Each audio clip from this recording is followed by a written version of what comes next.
Hey, it's Thursday. How's everybody doing? We are here, of course, since it's the first Thursday of the month with my friend with the green screen, Dr. Will Dodson. Will, how we doing, my friend?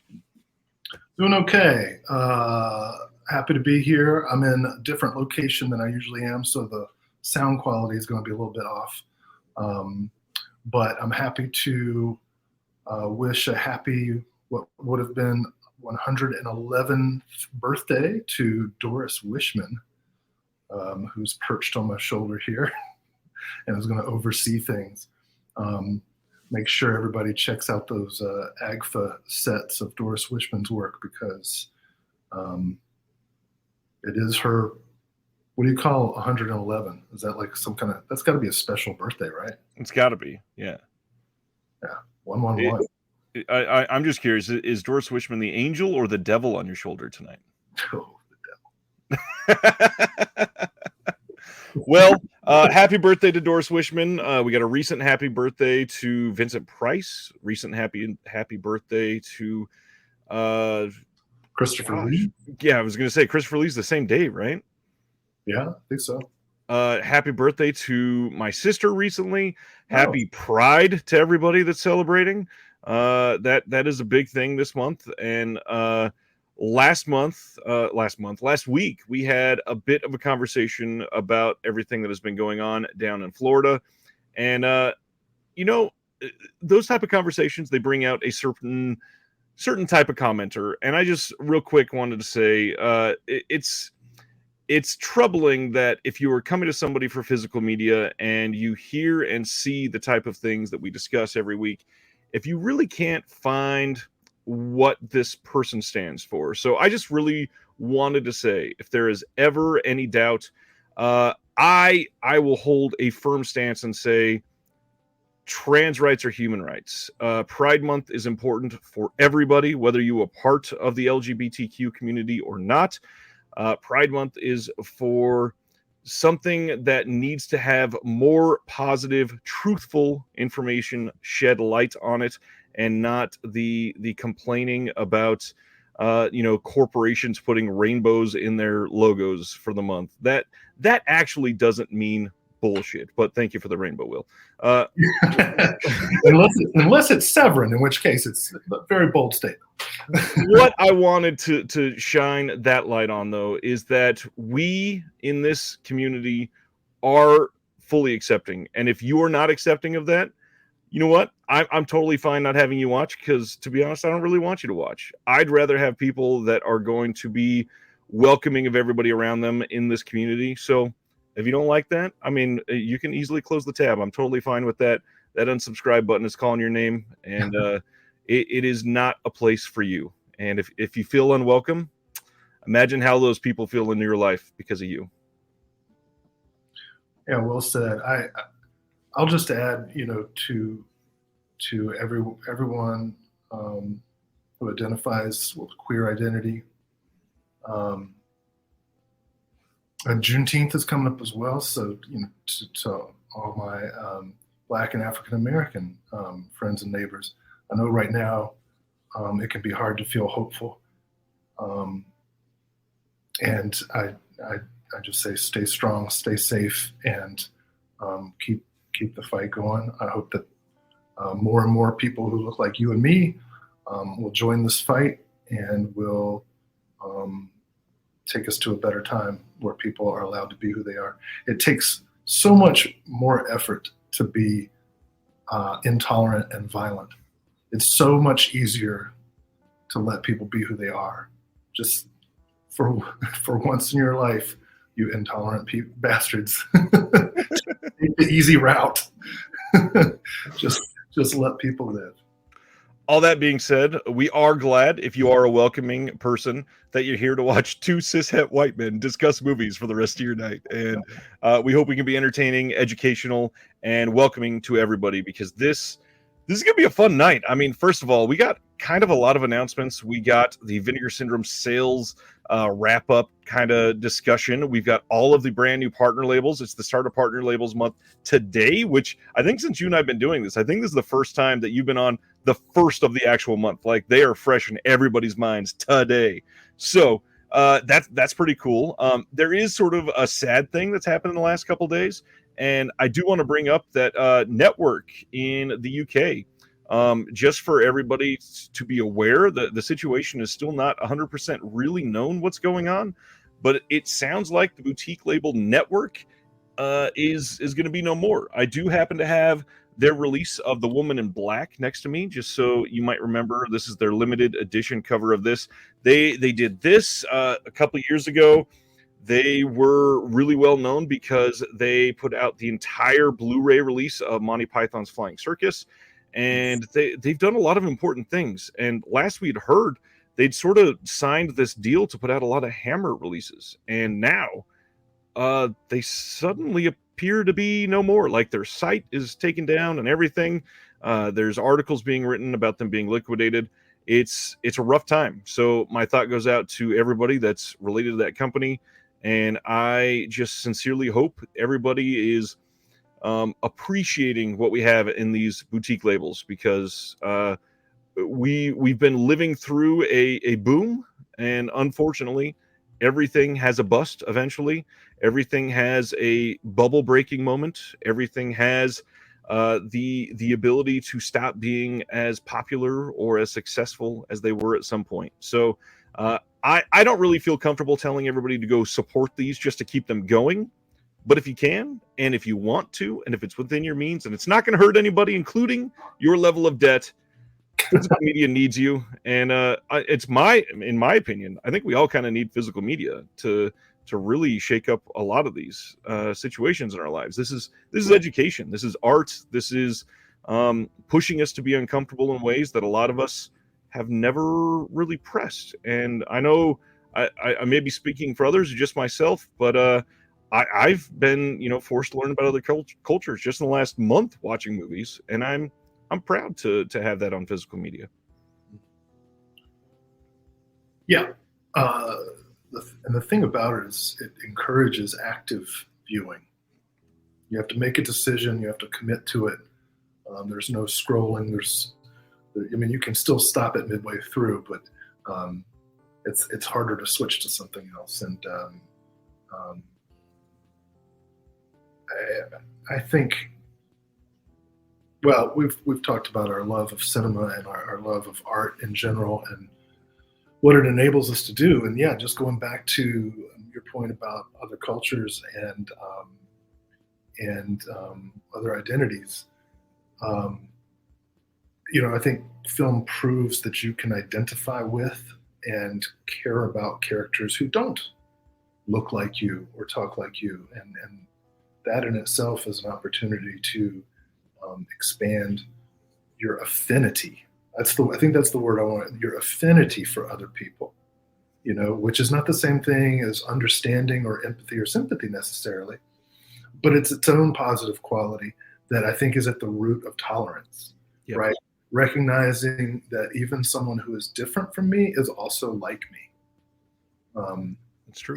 In shared humanity, and that's a way of recognizing sameness while also preserving and respecting difference, right? Like, one of the big problems of being a majority identity is the tendency to collapse everyone else under your experience. That's true.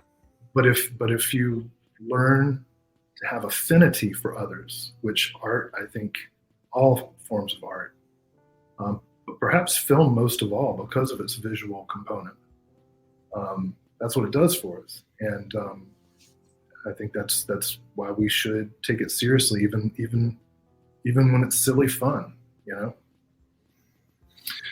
So the acceptance in our differences brings a lot of things that we could discuss tonight for sure, and I wanted to highlight that even between the two of us, I can bring on somebody on the show that I can show a real love for, even though Will likes Jess Franco. Like, I don't understand some people, and we together we can break down those walls of not being accepting. And Will, just publicly, I love you, even though you're a Francophile. Well, I love you, even though you have a Quentin Tarantino shirt on. So, All right. Enough tirades. Again, everybody, you're amazing. Thank you for being here. This is incredible. I just want to say, before Will and I get into the fun stuff for the rest of the night, and we got the important stuff out of the way, I don't know what's going on. Like, the last month has seen crazy exponential growth for Disconnected stuff behind the scenes. And just thank you all. You're amazing, and I hope that this continues. The whole the community that is associated with this is literally most of the name Disconnected. Like, all of this is about this connection, and you guys are incredible. So you trying to put that in her throat? Like, what's going on there? That's going to sound weird on the podcast tomorrow. Anyways, let's get into recent watches and pickups. Since Will is in a different place, he doesn't have physical goodies to hang up and show us in front of the camera. Any recent arrivals you want to talk about tonight? yeah, some pickups that I'm pretty excited about. I just got a nice box from Cauldron Films that featured The City of the Living Dead 4K and Frankenstein 80, Kill Butterfly Kill, Shanghai Joe, Lies of the Fox Fairy, and The Collingswood Story. I got all those. Did you just buy their entire catalog in one fell swoop? That's how I do. Well, one of us can show, because this is going to be what I was going to show. Here's Frankenstein 80. Covered up. Oh, yeah. Could be worse. They're drawing. Supposedly, I guess that's supposed to be okay. I don't know. And then the other one, this one is obscure, so I can show it. Kill Butterfly Kill. This is the first Neon Eagle release. This is a pretty big deal. This is Jared Honor from Mondo Macabro and Jesse and Brian working together to put these out. Nice. And Frankenstein 80 has sold really well, like supposedly all gone already. Yeah, really excited. I think it's been like 6 months since I put this order in. There was some kind of sale. That's why I got some of the back catalog stuff. But I'm really excited to watch through those. I also picked up Robert Aldrich's Hustle 4K, which features Burt Reynolds, who I think we'll talk about probably later. Yes, sir. And I think it may be his very first role, Robert Englund. Very small role, but pivotal. So definitely check out Hustle. It's a good movie. Robert Aldrich. And then the other thing I got, okay. I'm still kind of laughing about this one. Don't hate me, but at the end of the fiscal year, there's usually a little bit of surplus cash that we have to spend at work, and I usually get like a couple $100 to just blow on movies, and I'm like, oh, I need these for teaching and research. Right. And so, I got a few things, and then there was just a little bit left, and I was like, screw it. I'm going to get the entire Middle Earth 6-film 4K, like theatrical and extended cuts. I'll probably never watch them, but nice. They're proudly displayed on the shelf. Actually, I will watch them because my youngest daughter has never seen them, and it's about time. She's about to turn 11. That's about right for the. Yeah, I was actually thinking about this exact title earlier. I was like, is my 8-year-old maybe ready for the first one, since it's a little more tame than the others? And then maybe show the second one at 9? I don't know. Well, I'm going to start out with the Saul Bass and the animated. And what's the guy, the come on. Rankin? No, the come on. The Fire and Ice guy, the heavy metal guy. Yes. The Fritz the Cat guy. Yes. The name. It's Ralph Bakshi. That's who it is. Thanks Dylan. Thanks, Tony. So Ralph Thanks, Bakshi Nicomedes. actually did the Lord of the Rings, and then the Saul Bass did Hobbit and Return of the King. And those are great animated films. Well, I'll probably do those first and then do the big ones.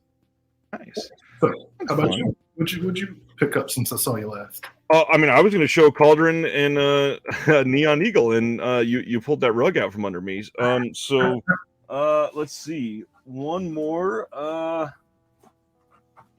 Let's go the fact that fellow patron of the channel, John DeMarsico, mentioned that the wonderful documentary Ennio was available on subtitled Region B Blu-ray, and Orbit was carrying it.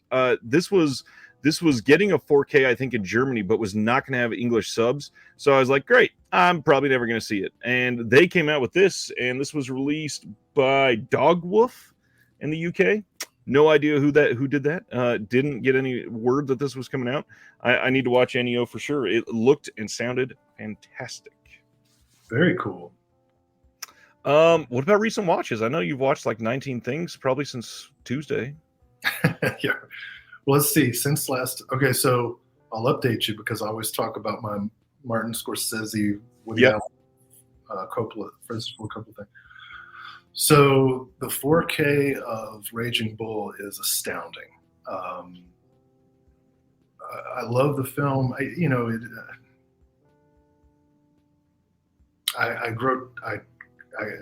The masculinity grows tiresome, but it was still beautiful to watch and a wonderful film. But actually, the film that I really like by Martin Scorsese is the one that came after Raging Bull, and that's The King of Comedy, which it just has a bare bones Blu-ray, but it looks okay. And I'd forgotten how maniacally funny Sandra Bernhard is in that film, and this is the first time I've seen King of the Comedy since Todd Phillips' Joker, and it just reminded me, how much better right of a film. No offense to the Joker, it's just doesn't have, and by design, doesn't have the level of nuance that King of Comedy goes into. So I love those, and now I have to stop there and wait for the 4K of After Hours.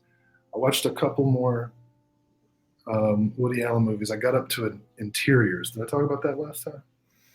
I don't remember if we got to Interiors last time. His first strictly dramatic movie, and the one that is really, really. Oh no! I just finished Manhattan. Man, that movie, I hate it. It's such a creepy movie. There's absolutely nothing redeeming about it except for the cinematography. Interiors was okay, but I felt like the characters were so shallow and pseudo-intellectual that I got really irritated by it, even though it was gorgeously put together. So Stardust Memories is next. I remember kind of liking that one back in the day, so we'll see. I watched 2 different cuts of Dementia 13, the Coppola's first movie. The original cut that Corman released, and then the new Vestron. And let me tell you, that Vestron, I actually don't mind that Coppola is going back and re-editing because like the re-edited version of Cotton Club, for example, is way better than the theatrical cut, and has so much great stuff in it. I hope he gets a chance to redo Jack. Wouldn't that be nice? Maybe for a 4K release.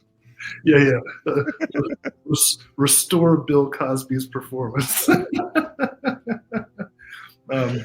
watch those, and I watched the first 2 Lake Placid movies. Nice. The first one is actually really well made. It holds up really well. Yeah, the second one not so much. That's why I didn't mention it.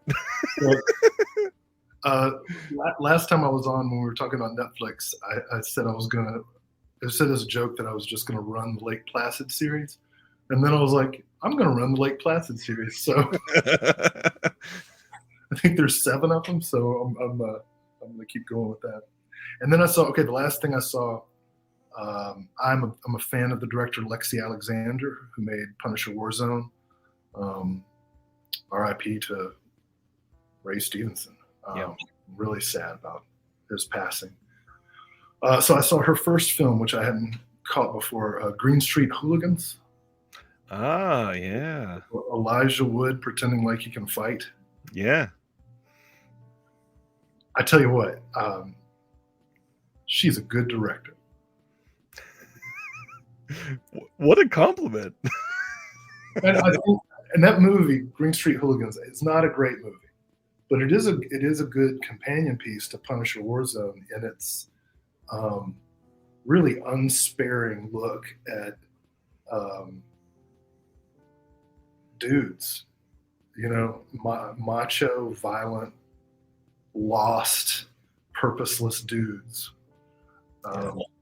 So.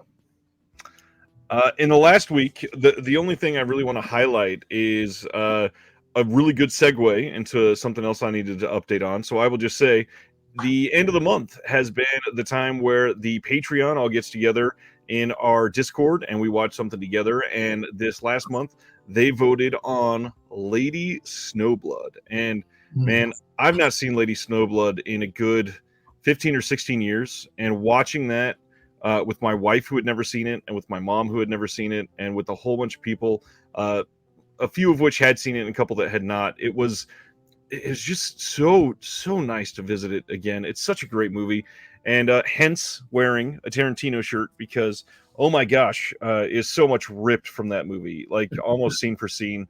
Love that. Love the acting in that film is great. Some of the wire work is astounding. Obviously the blood looks incredible. Beautiful colors, all that just to say, if you've not seen Lady Snowblood in a long time, please do yourself a favor and go revisit it, because it's this is one of those movies that will hold forever. It is timeless. It is absolutely wonderful. Yeah, that's one I certainly wouldn't mind Criterion doing a 4K upgrade to at some point. Gorgeous movie. Absolutely. So what I was alluding to is my Patreon is about to get a giant overhaul tonight, literally after this show. There's a whole bunch that is going to be changed on it by tomorrow morning. So if you are eager, or you've been looking at it as maybe signing up previously, tomorrow may be the absolute perfect time. There's going to be a whole bunch of stuff added, lots of new perks that are going to be going out for a lot of people, and it is going to be one of the most exciting communities around, because I have a lot of stuff going on behind the scenes that I would love to be able to share with everybody. But my goodness, this is probably the best time to sign up on this to get in on something from the ground floor, because it's about to be pretty crazy around these parts. I appreciate everybody that's been on there and supported everything so far, and we're about to go next level. And Will, I thank you for being a part of it. But now I think it's time to talk about some announcements. Anything else you want to bring up before we get there? You know what? I'm angry at the New York Times and the New Yorker magazine, because they both published interviews with actors from Barry, and they did not say spoiler alert. And if you clicked on it just to check out the interview but hadn't seen the finale yet, oh no, happened in my case, the first freaking line of each, you can't. So shame on me, I guess, for I couldn't watch the finale when it was broadcast because they bumped it later because of Succession.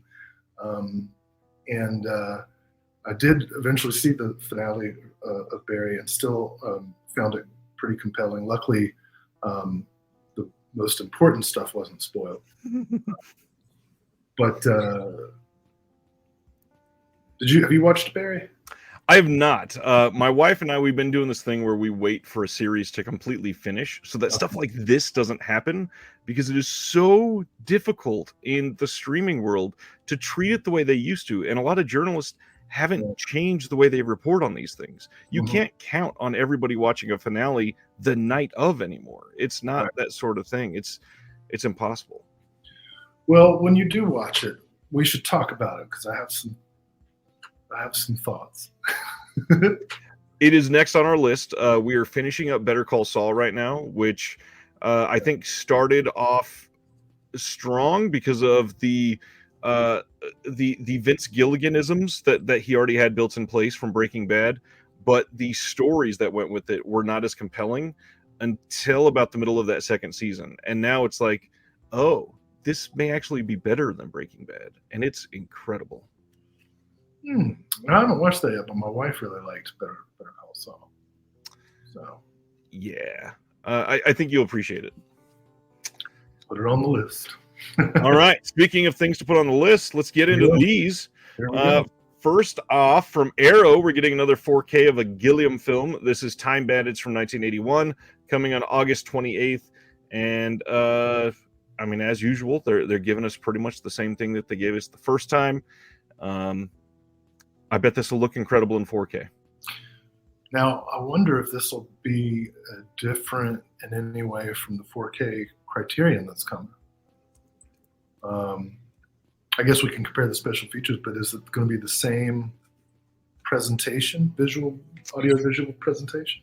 You know, that's a good question. I really wish that we could get actual information from some of these companies on that.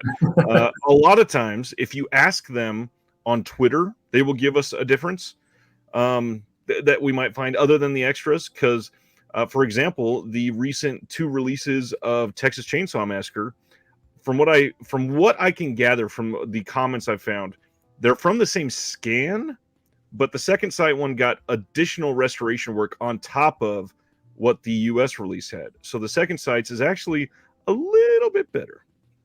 I have that ordered, and I'm looking forward to comparing the two. But I don't know if I can't necessarily do that for every film, you know. Right. Get into a comparison. All right, well, Time Bandits is great, so whichever one you get, I'm sure you'll be happy. Well, and if you're an audio person, Dylan is sharing Criterion doesn't have the 5.1. They only have the 2.0. Arrow has both, which is great. What's going on, Steve? Yeah, Time Bandits is just, it's a great film, period. Next up, Foreign Film Noir Classics Volume 3 is coming from Arrow on August 7th in the UK only. And this is coming pretty quickly after this Volume 2 that they just did. Yeah. This one is covering 1946 to 1958. And it has Calcutta. And it also has Ride the Pink Horse and Outside the Law. And finally, The Female Animal. And on these, we got some commentaries from Nick Pinkerton, Josh Nelson, Richard Harlan Smith, David Del Valle, 3 visual essays, including Alexandra Heller-Nicholas, Kat Ellinger, and John Towson. We got limited edition packaging on this. And just if you're a noir individual, this looks pretty great for those extras, especially. Yeah, Ride the Pink Horse is really good. Calcutta is really good. I haven't seen Outside the Law or The Female Animal, so that's exciting too. I like the packaging; that looks really nice. Yeah, and they've stayed pretty consistent with they're not identical or anything, but they're at least similarly themed, which is nice. Sardis is asking, is the first one out of print? The limited edition at least is long out of print. That one was released ages ago under the Arrow Academy label. I am not sure. I've not checked on if the standard is still available on those. I'm willing to bet Arrow at least has the films that were in that first one available. I'm not sure. I'd have to check that one out for you, Sardis. If you send me a message, I will look into it. Next up, this one is the one that seemed to be, at least in my circle, the one that got the most attention. August 22nd in the US and Canada, Arrow is giving us Unman, Wittering, and Ziggo. I don't know if I'm pronouncing that right. Will, can you correct that? Right now, I'm wrestling with the fact that I now have to put on reading glasses to see the screen that you're showing. Does this help you? No, now I have to take them off. Oh yes, nothing says testosterone charged thriller like a British private school. Yeah, so this is will you zoom back out? Yes, absolutely. I know nothing about this other than love David Hemmings. Yes. And I don't know, there's this whole like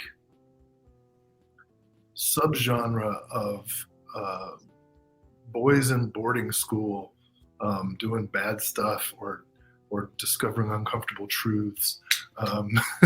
So I'm sure I will eventually see this, but I don't know anything about it, I have to say. So this one says John Ebony is the idealistic young schoolmaster who arrives at Chantry School for Boys on his first assignment, employed to fill the shoes of his predecessor, Pelham, who has recently been found dead at the bottom of a nearby cliff. Drama! Taking up residence in a cottage in the school's grounds with his restless young wife, Sylvia, Ebony is eager to make a good impression, but immediately gets off on the wrong foot with his assigned pupils, discovering the boys of class lower 5B minus the perpetually absent Zigo to be unruly and defiant. However, they might possibly know more about Pelham's demise than the school's headmaster and his fellow staff are letting on. This one has a new commentary with Sean Hogan and Kim Newman. What was that word? Kim Newman.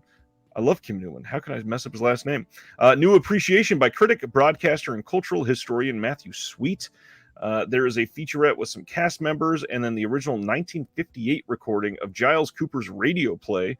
There's a double-sided poster, of course, with it, and then an illustrated collector's booklet with writing by Kevin Lyons and Oliver Wake. I am friends with a bunch of the producers of a lot of these discs on Facebook, and this one is the one that everybody's like, oh my God, this is finally getting a release. And that immediately made me go, I definitely need to see this. Hey, you know what? Though, let me tell you something. I've been teaching college for 17 years. And you know what I hate? Teens. You know what they do? I don't think I did this, but I don't know what answer you want for that, so I'll keep my mouth quiet. They talk really loud all the time, like anybody gives a shit what they have to say, and everything they say is stupid. But also correct. Let's go to the next one. We are getting on August 29th in the US and Canada only, New Fist of Fury from 1976 from Arrow. This has a new 2K restoration from the OCN by Fortune Star. HD Blu-ray transfers of the 120-minute theatrical cut and the 82-minute re-release cut. We've got the original original mono audio for Mandarin and English lot. I can't speak. I'm done. Well, you can take over. Newly translated subs, new commentary on the theatrical cut by Frank Jang and Michael Worth, new commentary on the re-release cut by Brandon Bentley, and then New Fist, I love the way they named this, New Fist Part 2 Fist, new video essay by Brandon Bentley, comparing New Fist of Fury to Fist of Fury Part 2. And, the usual suspects. We got a booklet in there, double-sided poster, just adding to the plethora of martial arts films that we're getting. We are getting a plethora of martial arts movies. Absolutely. I know we got a lot more to talk about tonight. This is a movie I've only ever seen on VHS that I got out of a bargain bin in Mercer Mall in Bluefield, West Virginia. It's such a specific memory. I love that. I picked it up with half a loaf of Kung Fu and the Killer Meteors. They were all sitting in a bargain bin outside of a disc jockey. You remember disc jockey? It was like the remotely, yeah. It was like the FYE of the 90s. Anyway, I loved it, and I could only see it was like the picture was like compressed together. It was one of those awful cheap ass VHS. So I can't wait to see what this movie actually looks and sounds like. It's going to be awesome. Yeah, I do have a strong childhood. Well, I guess I was a teen actually, so I was probably running my mouth. Yeah, absolutely. That's what I heard. A scholar that I trust a lot says the teens are always loud and stupid. As opposed to now, I don't run my mouth at all. Yeah, I'm excited about New Fist of Fury. That's a definite for me. Good. Then, a big one, Weird Science, that got a release from Arrow a little bit ago on Blu-ray, is coming out on 4K on August 22nd in the US, UK, and Canada. And once again, it seems like it's just going to be what we got on that first release, but coming in 4K. This is a big deal. It's a classic movie. A lot of people love this one. I don't know where you stand on Weird Science compared to the rest of that ilk. So let's go ahead and all agree that Bill Paxton is amazing in this movie. Not only amazing, like Yeah. Oscar-worthy level performance. He is Yeah. astonishing in this. But perhaps, like most John Hughes movies, if you go back and watch it again, that's not a healthy way to learn about sexuality or consent. Oh, tell me more. Yeah, those guys are creeps, man. Yeah, creeps in 4K. Yeah, it's the clearest way to learn from our mistakes. I will say, of all John Hughes's movies, Weird Science is probably the one I like the most. Really? Yeah. Is there one I should say? Well, no. I mean, no. It's opinion, subjective, I guess. But I've always looked at Ferris Bueller as the path. Yeah, that guy's a bad friend. He's a bad friend. Is that because of what he does in the movie, or because he killed somebody? Whoa! You know what? I briefly thought about saying that, and then I was like, you know what? No, I'm going to keep things very positive. It was a horrible thing that happened, and I'm sure that I hope that he feels guilty for it. It was also a disgusting example of how the rich and famous can get out of shit. This is true. But no, I meant the movie. Anything you want to say to this person who says, "Oh shit, I forgot this guy was on tonight"? My subtitle says all that needs to be said. And the subtitle says, let me remove this so it's big enough so Jeremy can see it. Day Man Fighter, the funny man. Jeremy, you're being called out. That's right. All right. Moving on from Weird Science to a not problematic film at all. On August 29th, the US, UK, and Canada is getting a 4K release of the remake of The Last House on the Left. Now, the big uproar when this got announced is that we are getting the theatrical cut in 4K and the unrated cut on Blu-ray. Do you think that's a cop-out? Do you think that is something shitty? Do you think that means we shouldn't support a release like this? What is your feeling on that? This is a movie that I saw. I didn't really care for it. See, I actually really like this one a lot. I know a lot of people did like it, and this is not a hill I'll like end friendships on. It just didn't appeal to me. Well, thank goodness. Yeah. Okay, so you get the theatrical in 4K, but if you want the unrated, it's going to be just a Blu-ray. So, as you're thinking about that, I will throw out there, for me personally, I understand that on many movies, the director's cut or some other, like the Cabal cut, which, spoilers, we may talk about in a little while, that sort of thing might be somebody's preferred cut. Me personally, I'd always prefer to have the theatrical cut in the highest quality, no matter what. That, to me, just the way that it was broadcast to the world when it first came out, that's what I want to see in the highest quality. If we can get additional, great. I'm all for that. If we can get everything else in 4K, I love it. However, I personally, I'm not upset if we can't get anything but the theatrical in 4K. I think I would probably lean towards that. Especially if it's being presented in such a way that the director's cut, or it doesn't actually say director's cut, just unrated version, correct, is being presented sort of as a special feature as opposed to something to be held up for comparison. I don't know. In the case of this film, which is a film I don't care for, it's hard for me to care enough to have an opinion. If it was something like, gosh, I can't even think of. What if, for example, they did the exact same thing to Nightbreed for some reason, and Nightbreed could only have the 4K put out on the theatrical version and not any other cuts?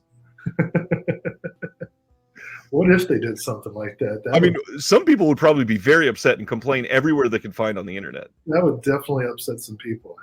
It might even turn them murderous. Yeah. I don't know. Like a lot of times, if it was a director's cut and that it was one that the director was on record as preferring, then that's something I would be more. That it would be more important to me that it be in the best quality possible. Let's make it close to your life then. Scream Factory did it with Life Force, where the theatrical was the only 4K cut. That's right. But what was there? Remind me, was there an element issue or was it just cutting cost? That's the hard part. With Arrow, with this specific example, we have no idea. They don't come out and say, hey, they offered us the unrated. We just couldn't afford to scan that version as well. They don't come out and say, hey, we only had the Blu-ray rights for the unrated. We couldn't do the 4K. They don't come out and say, if we had to put 2 UHD discs in here, it was going to cost us too much. We'll never know. So, yeah. So I guess then that's really the question is, how much do these companies owe their fans? Or maybe the better question is, how might a company strategize its transparency with fans, right? Like, if we knew the whole story, would that make us? And when I say us, I mean the people who care about 4K transfers, being for every. Yeah, I don't know. It's not. For me personally, I can't really think of any example. Even Life Force, like I'm just happy that I got what I got. But of course, that's the class system that has been imbued into our psyches as middle class and working class people to just take the crumbs that roll down from the hillsides of the rich and the elites compounds, So we take what we can get and we're happy with it. All that being said, I do agree with Stan. I'd much rather have every single version in the highest quality possible. Yeah. But realistically, that's not going to happen with a lot of these. I mean, securing the rights for a director's cut is going to be different than securing the rights for a theatrical cut, no matter what. So I get it to a point, but also I kind of want it. To be honest, I don't know how we're getting as many 4Ks as we are from these smaller boutique companies. I'm concerned about the long-term viability of all these.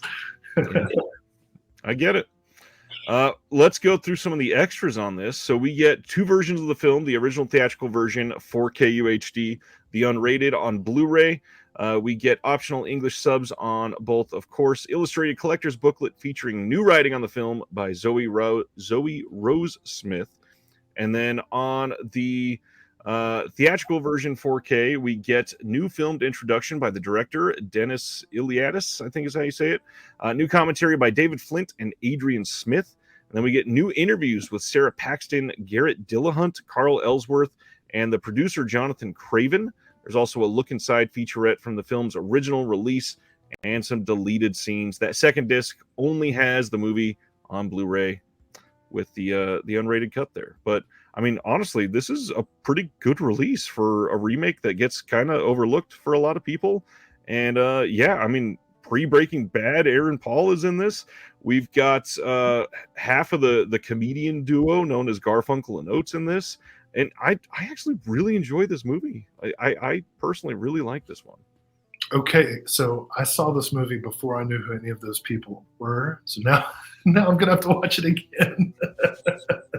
Yeah, and then obviously Dillahunt, a lot of people know him now, so that's great. Oh, yeah. Let's see. Christian, forgot it was Thursday. Happy to be here. Great background, Will. Prefer the director's cut, but always include theatrical to preserve the first experience. Agreed. Jimmy is here. I said hello in the chat, but says not much going on. New to the channel. Buddy sent me the interview with Stephen Byro. Been hooked. Keep up the good work. Thanks, Jimmy. Right. Appreciate that. Does Garfunkel sing? Oh yeah. Hey Stan. Hey Christian. Hey Dylan. Hey Jeremy. Well, are you ready to break into some Vinegar Syndrome? I'm ready to talk about Cynthia Rothrock. I have given lots of thoughts on all these last Thursday when we discussed this for over 6 stupid hours. Can you give me some of your thoughts on this? We got Undefeatable with Cynthia Rothrock coming on 4K. This is the slipcover on that one. Obviously, you're a Rothrock fan. Oh yeah, and this movie is bonkers. Have you seen the trailer that Vinegar Syndrome released of it? It's a pretty good trailer. I saw this on HBO or something, or Cinemax or Showtime at like 2 a.m. when I was 11 or 12 years old. Of course. And I still remember some of the sequences. I cannot wait to watch this movie again. My subscriber package cannot get here fast enough. That's going to be the first thing that I pull out of the box. Nice. Next one up, Night Screams. This is from 1987. That was one of the 2 secret titles. This is the front of the slip, and here is the back. This is one that was filmed in Wichita, Kansas, and some of the kills in this sound really incredible, and I, for one, cannot wait to see this one. Straight out of Wichita. Yeah, I'm excited about this one too. This is one that I think I saw in. Did you ever see those books that John McCarty put together, the official splatter movie handbook? Oh wow, yes, I haven't thought of that in a long time. I think there were like 2 volumes of it, and I could be wrong, but I feel like I read about this movie in there, or maybe it was in a Horror Hound guide. But I had a bunch of those books, man, and I would like put check marks whenever I'd see a movie, and I'd highlight the ones I wanted to get at the video store. But Night Screams I've not seen, but have heard about, have seen in lists and stuff. So this is going to be another good one. Midlife Media says he was born in Wichita. Nice, close to home. That's a 3-hour drive for me. Nice. Griff says Night Screams either sold around 4,000 already, or their inventory wasn't fully uploaded online. The page source trick showed 1,800 left. Wow. I think normally we have to wait until right after the sale to kind of see some of those new ones normalize because of all the subscribers and all that extra stuff that goes through. So I wouldn't put entirely a lot of stock into that yet. But at the same time, this seems to be like pretty sought after. Wichita, man. You ever see that Jacques Tourneur Western, Wichita, with Joel McCrea as Wyatt Earp? I don't think so. Oh, I recommend it. Wichita. So Wyatt Earp comes to town and gets made sheriff, and he institutes. And these were common during the time. This is actually a very this has nothing to do with the show, but this is a very pertinent movie to today. So Joel McCrea as Wyatt Earp. He comes to Wichita, and like many sheriffs in the Old West, and accurately, if you read the accurate history, instituted gun control laws. If you come into town, you have to turn in your gun, and you don't get it back until you leave. That was like the rule in almost all these Old West towns.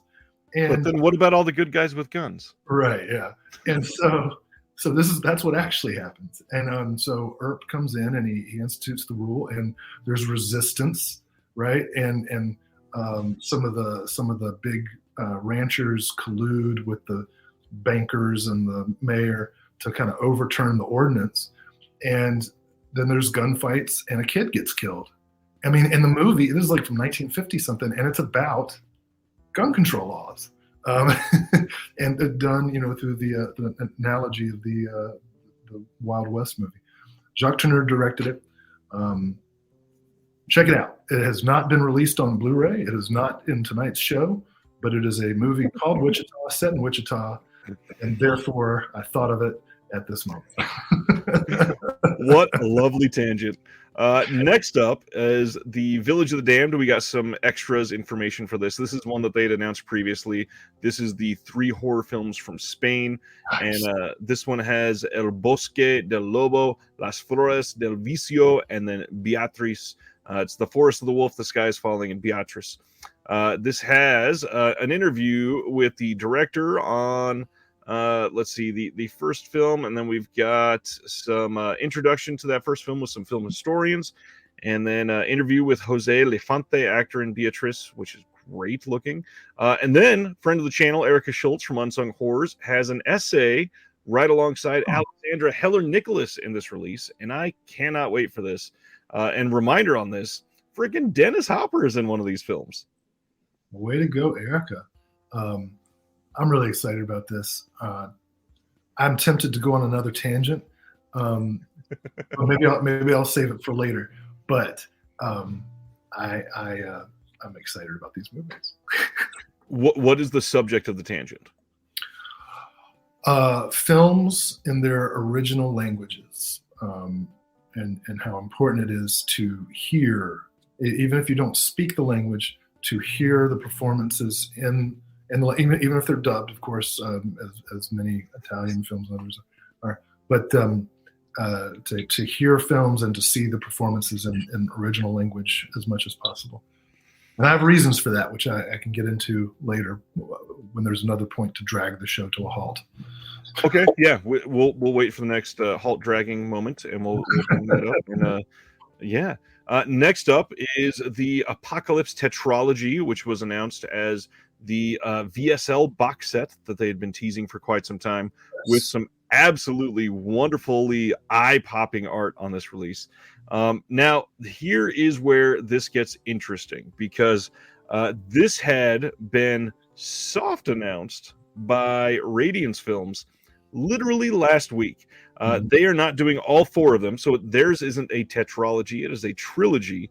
But we did get information from another producer that Gollum, the film that is present on the Vinegar Syndrome release that will not be in the Radiance release, will be getting a standalone release from another boutique in the UK.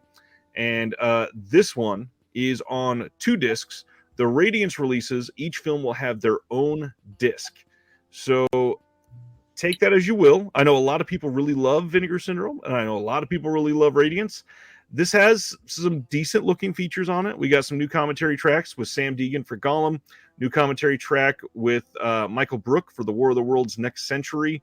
And then there is a video essay on Obi Oba. There is another video essay on Hard to Be a Hero, Piotr Sulkin's Gaga, Glory to the Heroes, and then a 40-page book with essays by Sam Deegan. However, I'm willing to bet the Radiance release is going to have quite a bit more extras on it. Just throwing that out there. Either way, they look like incredible releases. They probably will not share many extras, especially with the announcement for this one.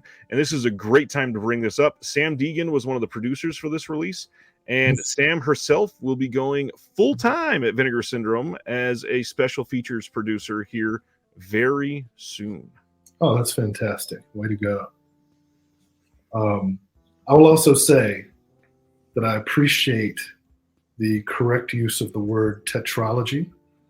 I hate it when people say quadrilogy, which is not a word. Semantically, doesn't that work, Will? So, well, if you're an idiot. I wanted you to go into the fact that I was wrong about using the word semantically, because linguistically it doesn't work, because it mixes 2 different language stems, and when you mix those together, it sounds like rubbish. Tetralogy is correct. Thank you, Vinegar Syndrome. This release does look great. I'm an individual that will love this release, and I already had the Radiance release coming, and yeah, it's gonna be great. Bounty of riches at the moment. I tell you.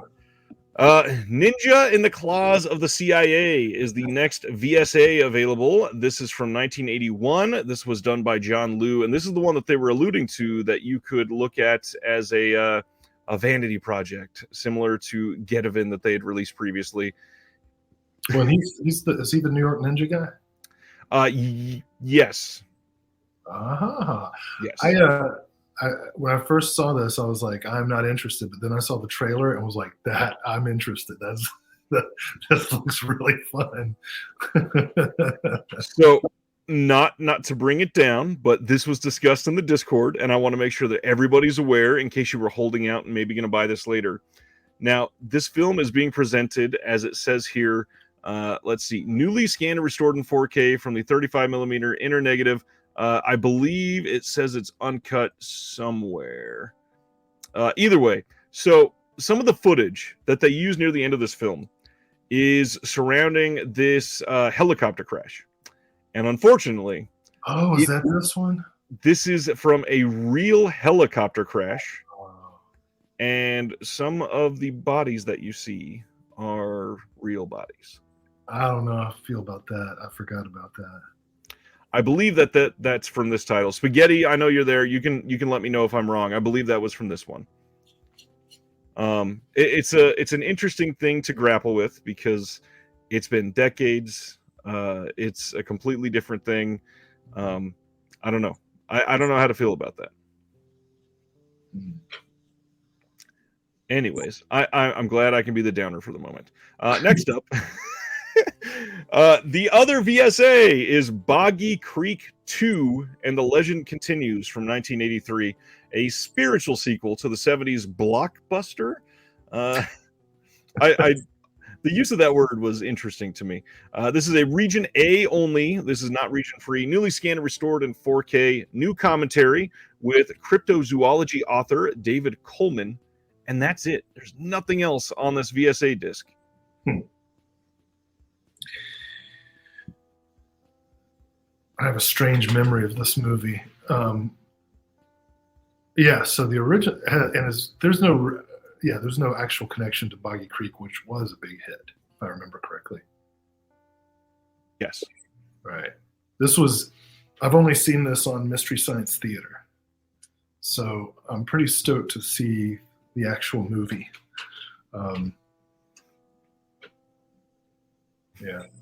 That's it. Mystery Science Theater. Got it. All right. So here's my memory. If you want to just picture it. So this was the year, I'm going to say 1999. Yeah, that's right.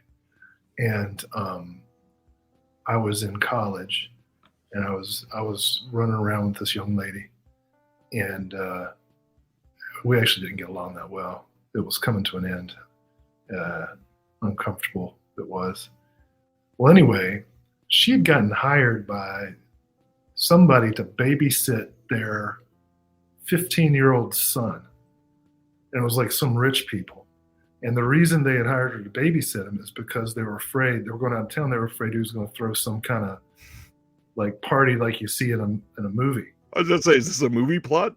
Yeah. And, I didn't think stuff like that actually happened. But she calls me freaking out and says that it's happening, that there's like 50 cars like pulling into this neighborhood, and she's worried and all these underage people with alcohol and whatever kind of drugs. And here's the thing: I had told her not to take this job, right? Like it's not worth the money. Something's going to happen. It's going to be awful, and I'm not going to be there. And she called me, and so I had to go. I had to go deal with it. I had to go and stand in the street. I'm 21.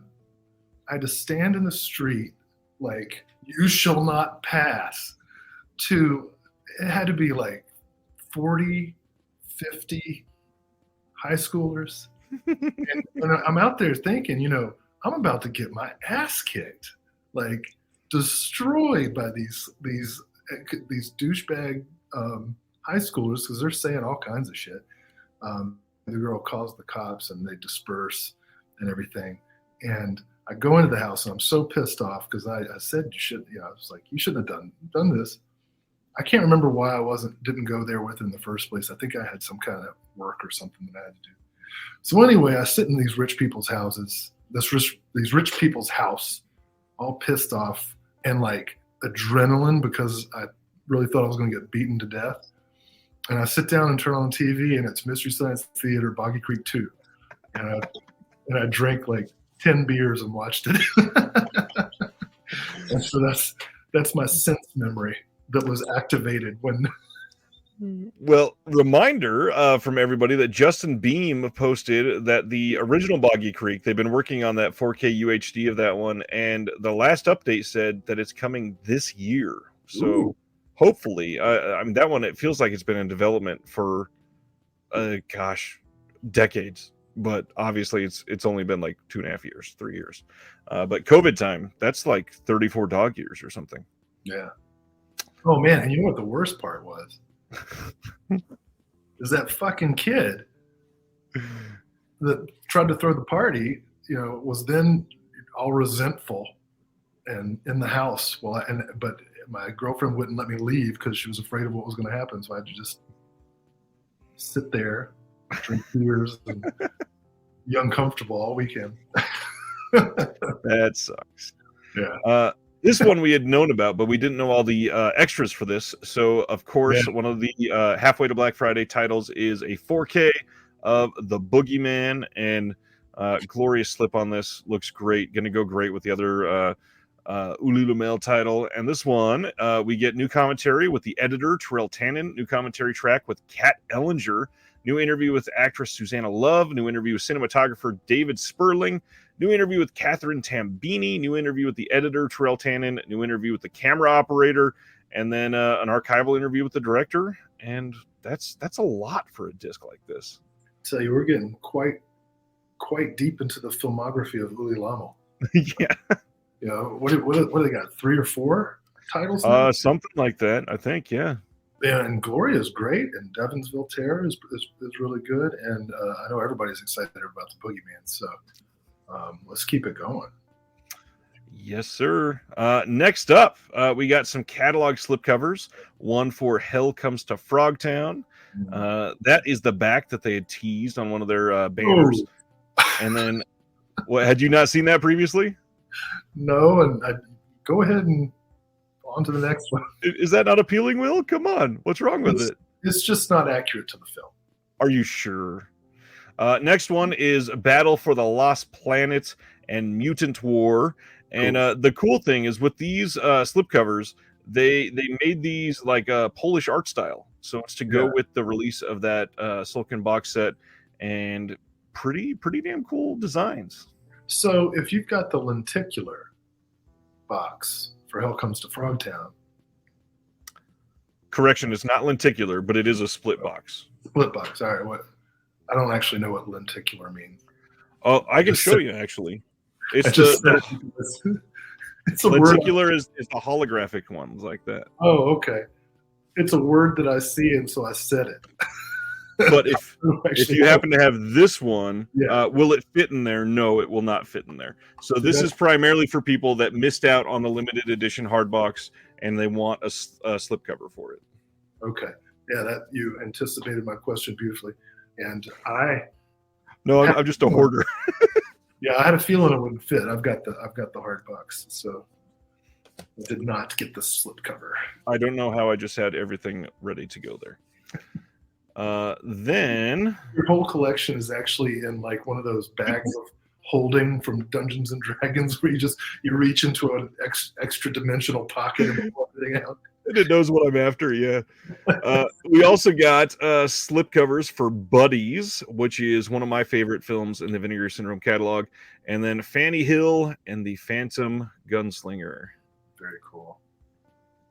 Glad these are coming out. I really like some of these designs, like this one, Battle for the Lost Planet. Gorgeous. This is beautiful. Yeah, I picked up Buddies, which I didn't have yet, so I was glad that to get it with the slipcover. Buddies is a very good film, a very important film. So, yeah, one that I hit hard for everybody last week. So I'm glad that it came with that slipcover, and everybody that heard about it could get a chance to get the entire thing with it. Your phrasing there is a little. How hard did you come for it? Extra 2 nights in a row. I don't know if I can lean into this anymore. It's not really a great film to joke about. No, it's not. It's not. Anyways, they also sold this replica New York Ninja throwing star with display case, and it sold out. Ridiculous. This Ratpocalypse screen print, two different designs on that one. You've got this metallic design, and then this other main design. Then we also had a rainbow. I don't even know how to pronounce this. Rainbocalypse is what they spelled it as. Screen print. A set of halfway to Black Friday enamel pins, some bumper stickers, which are brand new for them, and then these holographic foil stickers, which I first saw these, I was like, all right, it's okay. But then zooming in, I really like this one on the right. All the cover designs from all the films. Yeah. Vinegar Syndrome, they got the merch game. I tell you, their stuff is quality. This is where I have to push back a little bit, because they're not top tier. I think Severin has that by leaps and bounds. Oh, Severin's got the tchotchkes. I'm just saying, like, yeah, the stickers and the T-shirts and screen prints, they're just cool. Vinegar Syndrome, I think, has the marketing side down. Mm-hmm. But Severin, like, I can't imagine if Vinegar Syndrome took a page out of the Severin book and started leaning into some of these things that could tie in with the films more. It would be incredible. Yeah, I think they just have different approaches. I think Severin's definitely the king of the packages, but I don't know. Well, of course, half the stuff that Severin puts out, I can't wear anywhere. And why is that, Will? That knocks it down. Well, a lot of the places that I have to go on a daily basis would frown upon, a spread eagle image adorning my chest. I think Vinegar Syndrome might be the only one of the two that's put out a full-on bush on a shirt. That's what I was referencing, yeah. Which Severin could actually step up there. Carrying on, speaking of merch, they put out this Ratpocalypse shirt. That's cool. I'll wear that. See, and yeah, it's pretty nice. But this one, I love this one. Giallo 10-year anniversary Vinegar Syndrome shirt. Yeah, love that design. Then we've got the retro analog and split fountain T-shirts that they were going for. We've got the monstrosity double vision shirt. And I don't know how many people saw this. They actually went so far as to doing the two logos with the red and blue print on there. That's cool. Pretty nice. Then we got the Black Flag film strip shirt, which I love. Yeah. And then their old... What's that? You have that one? Yeah, I have the Black Flag strips. And then the retro Demon Wind metallic print silver shirt. I actually really like this wave of merch. That's what I was saying. I get it. Yeah, see, I would love... Christian says, I want a Tammy and the T-Rex plushie. I would love that. Yeah. Oh, man, I'm still torn up about the fact that I missed out on the Trumpy plushie. Right? Reverend. I just couldn't get the order in time. It's like, come on, people, I got to pay bills. Yeah. Put one behind the counter for me. That was it for Vinegar Syndrome for the sale. I think it's pretty decent slate for a sale. I think that there were some people that were a little more than let down, which I don't understand. I feel like some people are starting to be upset about foreign films, which I don't know. I feel like if you can't be bothered to read subtitles, there's a lot of other problems. Well, yeah. Hello, Celeste. Yeah, I tell you, this is something. All right, I don't want to. Hey, this is the perfect segue to the language discussion. So there's a debate that isn't getting enough attention. And in fact, one side of the debate isn't getting platformed enough in higher education right now. There's an emphasis, and it's a good emphasis, on kind of decolonizing curriculum and pedagogical approaches in higher ed, meaning to kind of expand the canon of art, literature, cinema, to integrate, right, the voices that have been kind of marginalized and ignored, for most of history. And that's really important, and that's really good. But at the same time, there's an assault on language learning, right? On learning second, third languages, on studying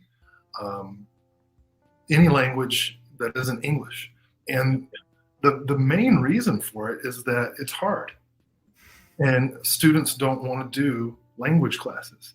And when I was a student, I put off my language requirement until my very last year and struggled because I had undiagnosed ADD and I was also lazy as shit. And there's some classes that you just can't bullshit. You have to sit down and do the rote work, and language study is one of them. So yeah, let's say language class is a hard one to talk your way out of. Exactly. You should have seen me trying to speak German. But anyways, so, in the name of retention rates and recruitment and making room for more like attractive packages of courses, we're continually marginalizing all non-English language study. And at the same time, we're touting that we're decolonizing attitudes and entrenched ways of looking at the world, that we've got this cosmopolitan view, right, of things. And it's total hypocrisy, because it privileges English above all of the other languages. Now, what does this have to do with 3 Spanish horror movies and some Polish apocalyptic films and foreign films in general? Foreign meaning not from your home country. I was saying before how important it is, even if you don't speak the language, to hear it and to be able to bear witness to the performances, and to hear the cadences of the language, even though you are reading subtitles in English. I find it. Some people have cognitive issues that can make it difficult to read subtitles. I get that, but for people who just say they find subtitles annoying, you're annoying.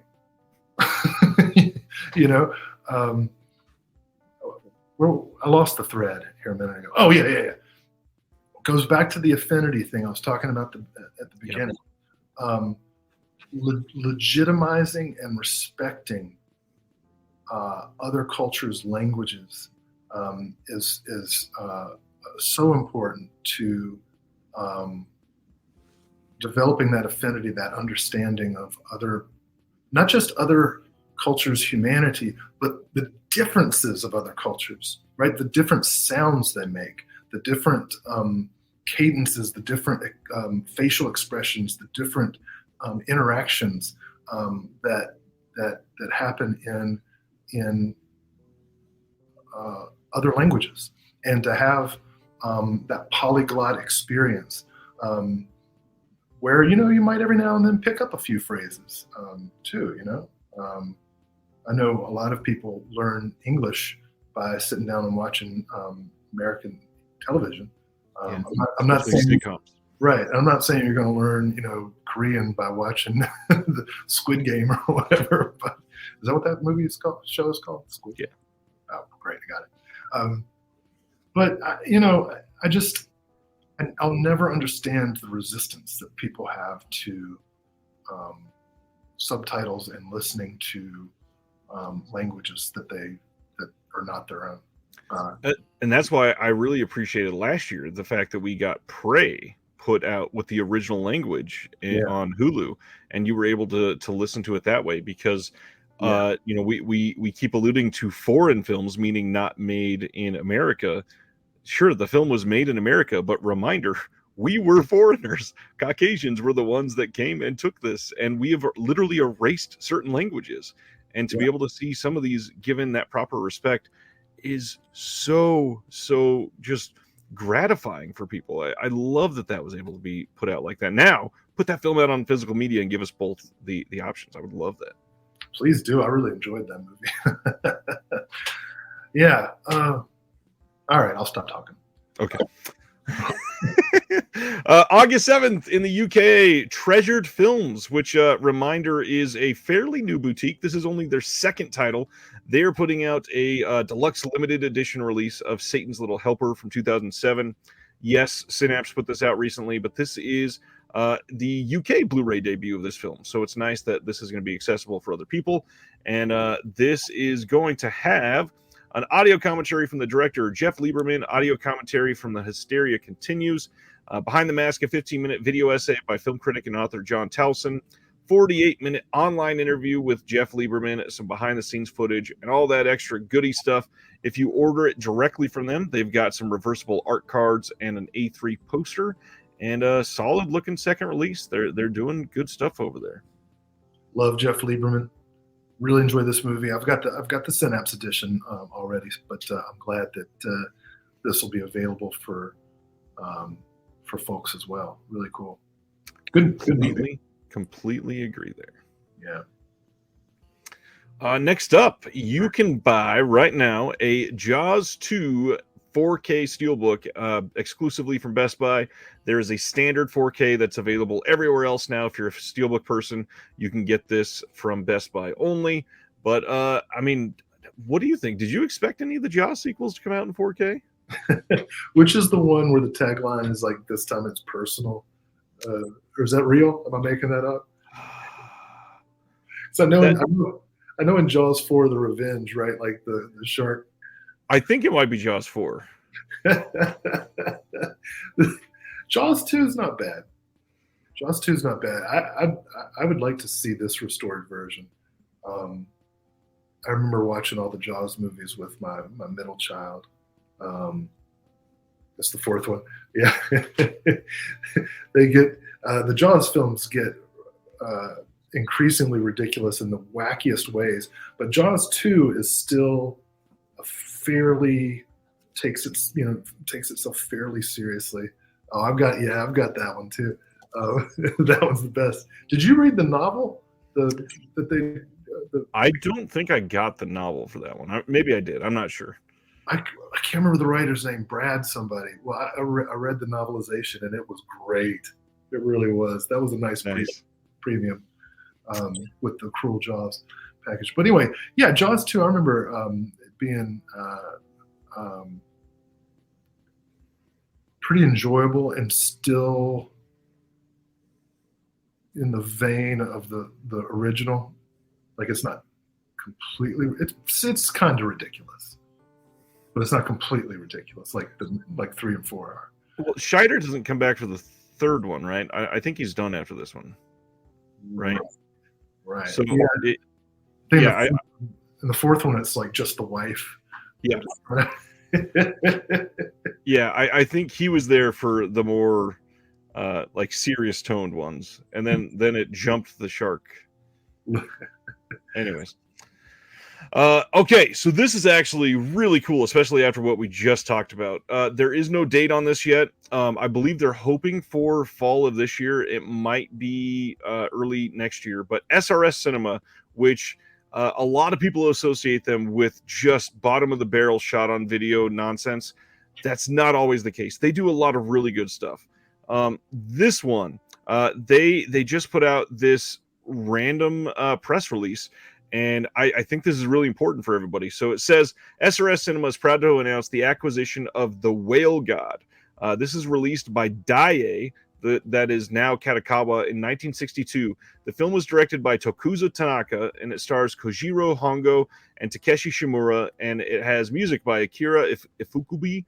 I'm saying that wrong because I'm very white, and features stunning life-size practical effects. This is the first official North American release for The Whale God ever, which has also been marketed internationally under the title Killer Whale. So this is pretty damn cool because it's basically where a lot of the kaiju films came from. This is one of the very first representations of that. I am stoked that this is getting a release. Yeah, this is really interesting. You know, the only thing I've ever gotten from SRS Cinema is Jess Franco shot on video films. I've got about 20 of them from SRS. So this is an interesting departure. Yeah, it looks very cool. They do some random stuff like this a few times a year. But yeah, this is really cool. There's gonna be a special Blu-ray release that will be announced soon, with a DVD and digital release to follow after that. This is 100 minutes long from 1962 in full black and white, and yeah, this is definitely one to keep a good eye out for. Kino Lorber announced The Minus Man from 1999, which might have probably like the best performance from Owen Wilson. This one is getting a new 2K master. Also stars Janine Garofalo, Brian Cox, and Sheryl Crow. So this one, no date as usual. Very Kino Lorber. This was during that weird time in the 90s where all these movies were going direct to video, and they were like, it was capitalizing on the indie boom. Yep. And all of a sudden, all these comedic actors were playing psychopaths. Like, what was the one with Clay Pigeons? Is that the one with Vince Vaughn? I think so. Yep. And The Minus Man. I remember this. What a cast, right?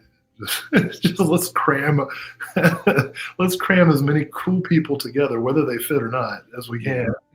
1999, we still got money. Why not? Make a thriller. Yeah. I remember seeing this movie, but I have no idea what happened in it. I have no memory of the actual images on the screen, so I guess I'll have to check it out. Hilarious tagline. Keep your eyes open for anything too ordinary. Wow. On that note, next up, Kino Lorber also announced Film Noir, The Dark Side of Cinema, volume number 16. 16. This has The Mystery of Marie Roget, Chicago Deadline, and Iron Man. This is, once again, no release date, but we do know the films, and they will all have new 2K masters. I think a lot of these boutiques are discovering that if they need a jolt of cash, they can release a box set of Film Noir, and it'll sell. And that's great. More power to them. Like I think I said this last time, because last month was I think volume 15 got announced, and I think it's great because especially as they like get more and more obscure, you always find at least one gem in every set. Nerd of the 80s says, I gave up on collecting these box sets. Zibner says, The Dark Side of Cinema, volume 204. The Search for More Money. Yeah, these. Yeah, I'd love to know how these actually sell for them. Do you know the freaking best noir film that still has not had a legit DVD release even? Dick Tracy. Wait.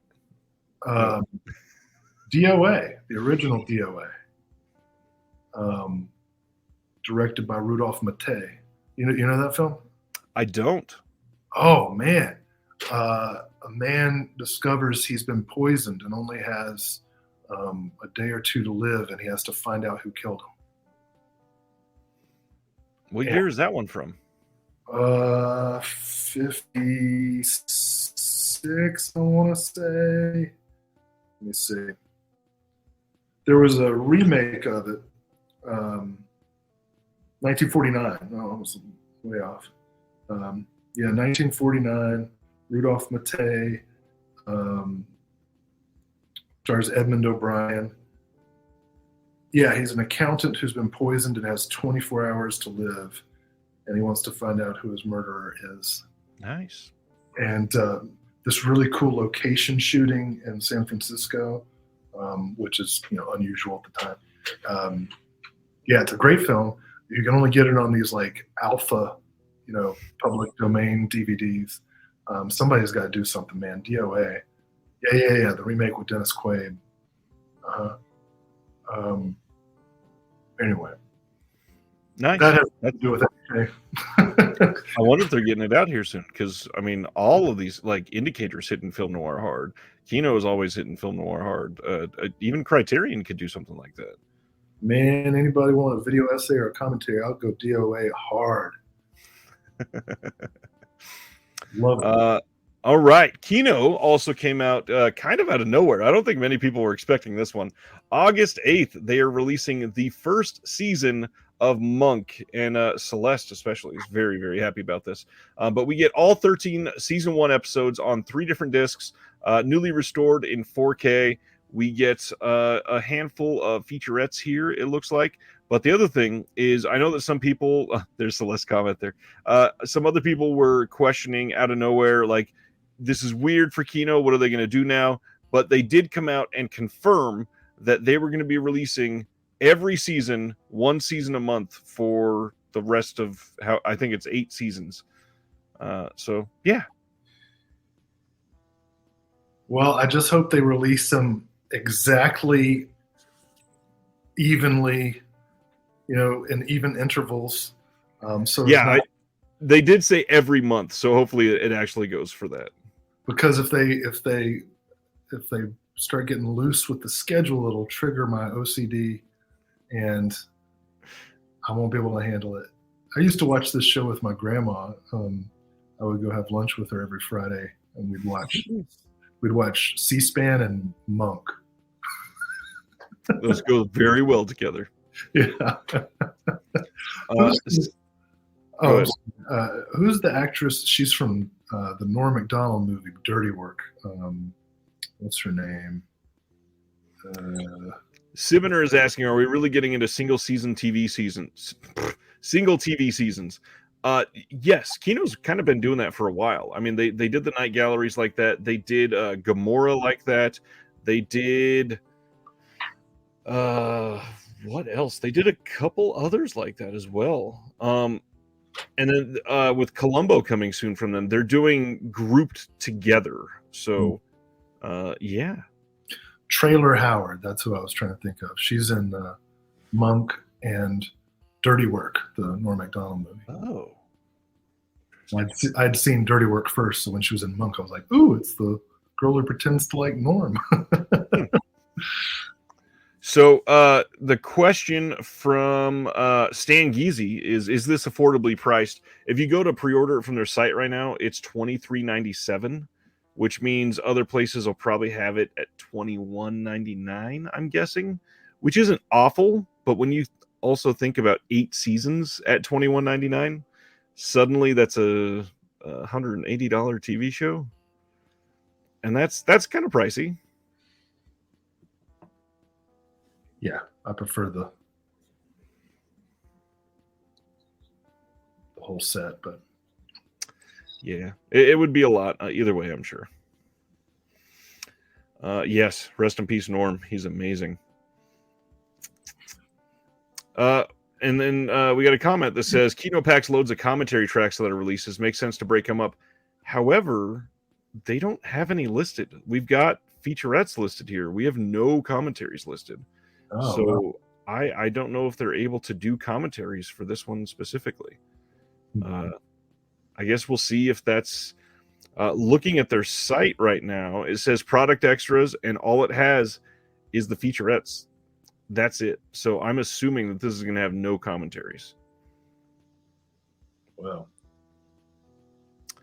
anyways, all right. So alluded to earlier, I put up an interview with Stephen Byro from Unearthed Films on the channel this week, and to say it's made some waves would be putting it mildly. This is the first time I've had people like meme some of the lines from some of these interviews. This is an unhinged, wonderful conversation. Byro goes deep into details. He does not hold anything back, and the funny thing is, he's just being himself. This is very much 100% who he always is. I hope people enjoyed this. It is a very interesting conversation, and I had a couple of people ask what I had to cut out. You can watch the whole thing. I think there might be two cuts where, like, during the transition there was a little bit of like 3 seconds on either side that was cut just for why do I need 6 seconds of blank air, but it's great. Everything was there, nothing cut out. It was a lot of fun. Hope people enjoy that. Next up, a TerrorVision announcement. July 15th, TerrorVision is giving us Some Guy Who Kills People from 2011. This is the front of the slip, and then this is the inner art.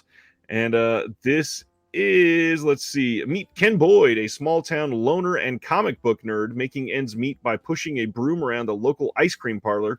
Fresh out of the loony bin where he spent years recovering from the horrific torture he suffered at the hands of the high school basketball jocks, Ken wants nothing more than to just be left alone. But when the lovely Stephanie, played by Lucy Davis, comes into Ken's life and he is reunited with his estranged 11-year-old daughter Amy, things finally seem to be looking up. Even his constantly disappointed mother, played by Karen Black, and the town sheriff, played by Barry Bostwick, start to treat him with a little respect. That is, until those very same jocks that Ken deems responsible for his ruined life start turning up dead. This is the North America Blu-ray debut of this film, with a new commentary with Jack Perez and Ryan Levin. There is a making of, there is some interviews, some featurettes. We got a lot going on this. And then on top of all that, they've got behind the scenes footage that is raw. They've got some Steele's gallery. They've got a short film called T is for Tantrum. The original 2011 featurette, some messengers from the producer John Landis, some bumpers, a concession stand intro. This is like a fully stacked release. Yeah. I have to say, this was one that escaped me. I had, when TerrorVision announced this, I was like, oh, I've never heard of this.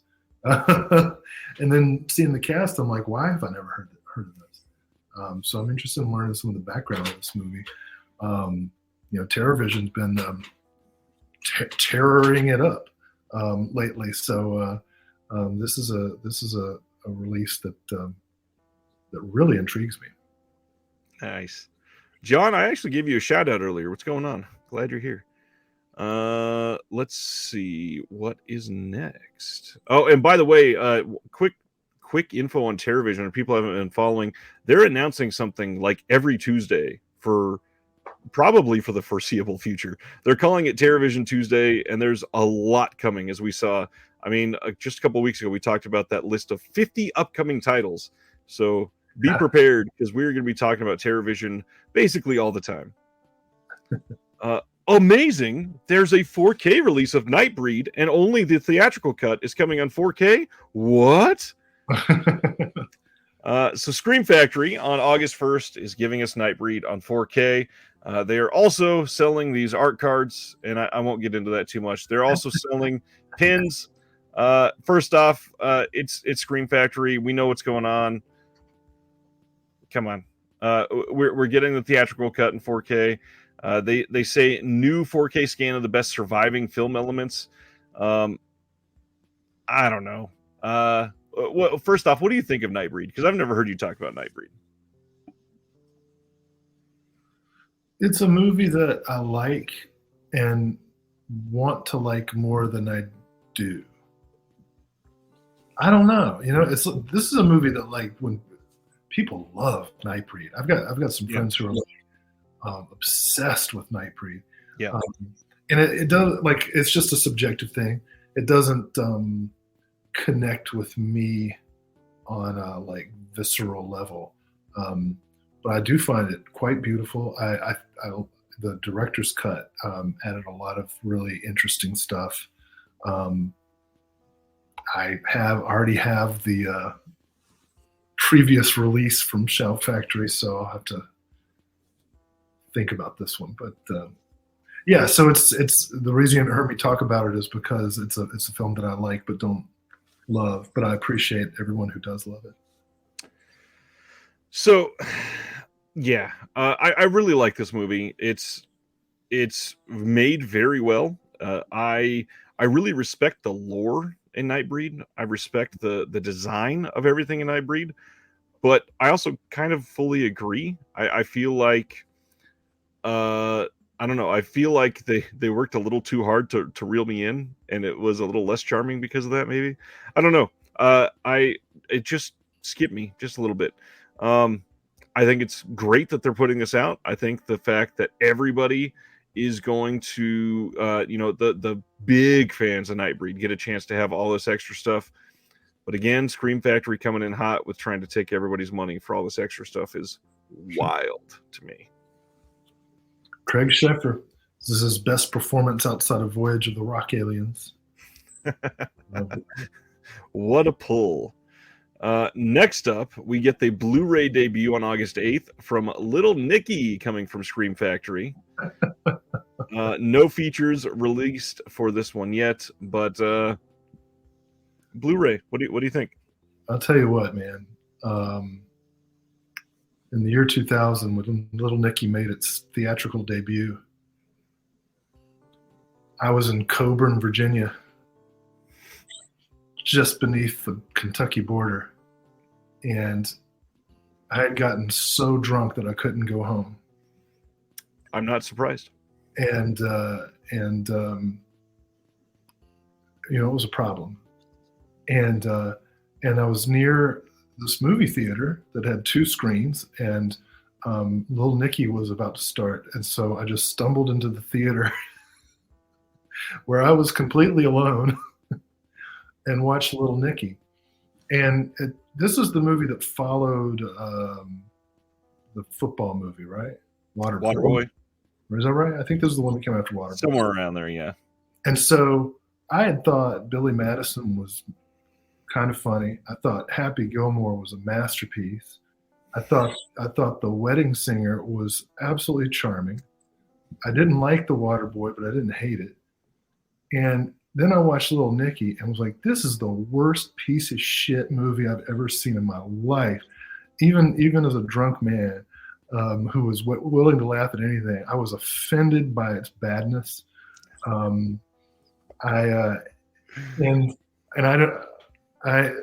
It soured me on everything he's done since. I don't think he's done anything good since, has he? I would argue that he has made his best stuff since this movie.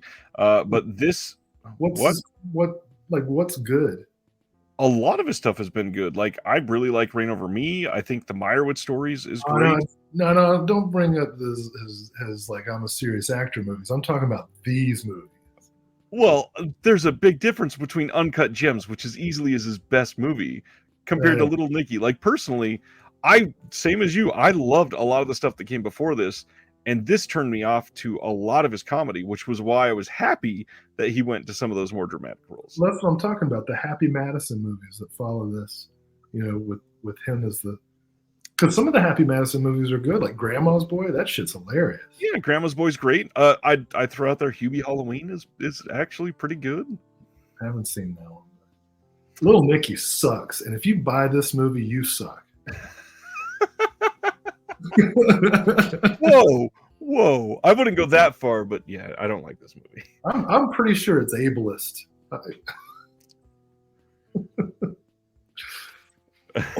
John says Will Smith, man. There's a Tarantino cameo that is so accurate.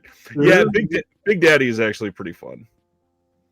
That movie's child abuse, man. Big Daddy is child abuse? Yeah. All right, we're going on before we get you in trouble.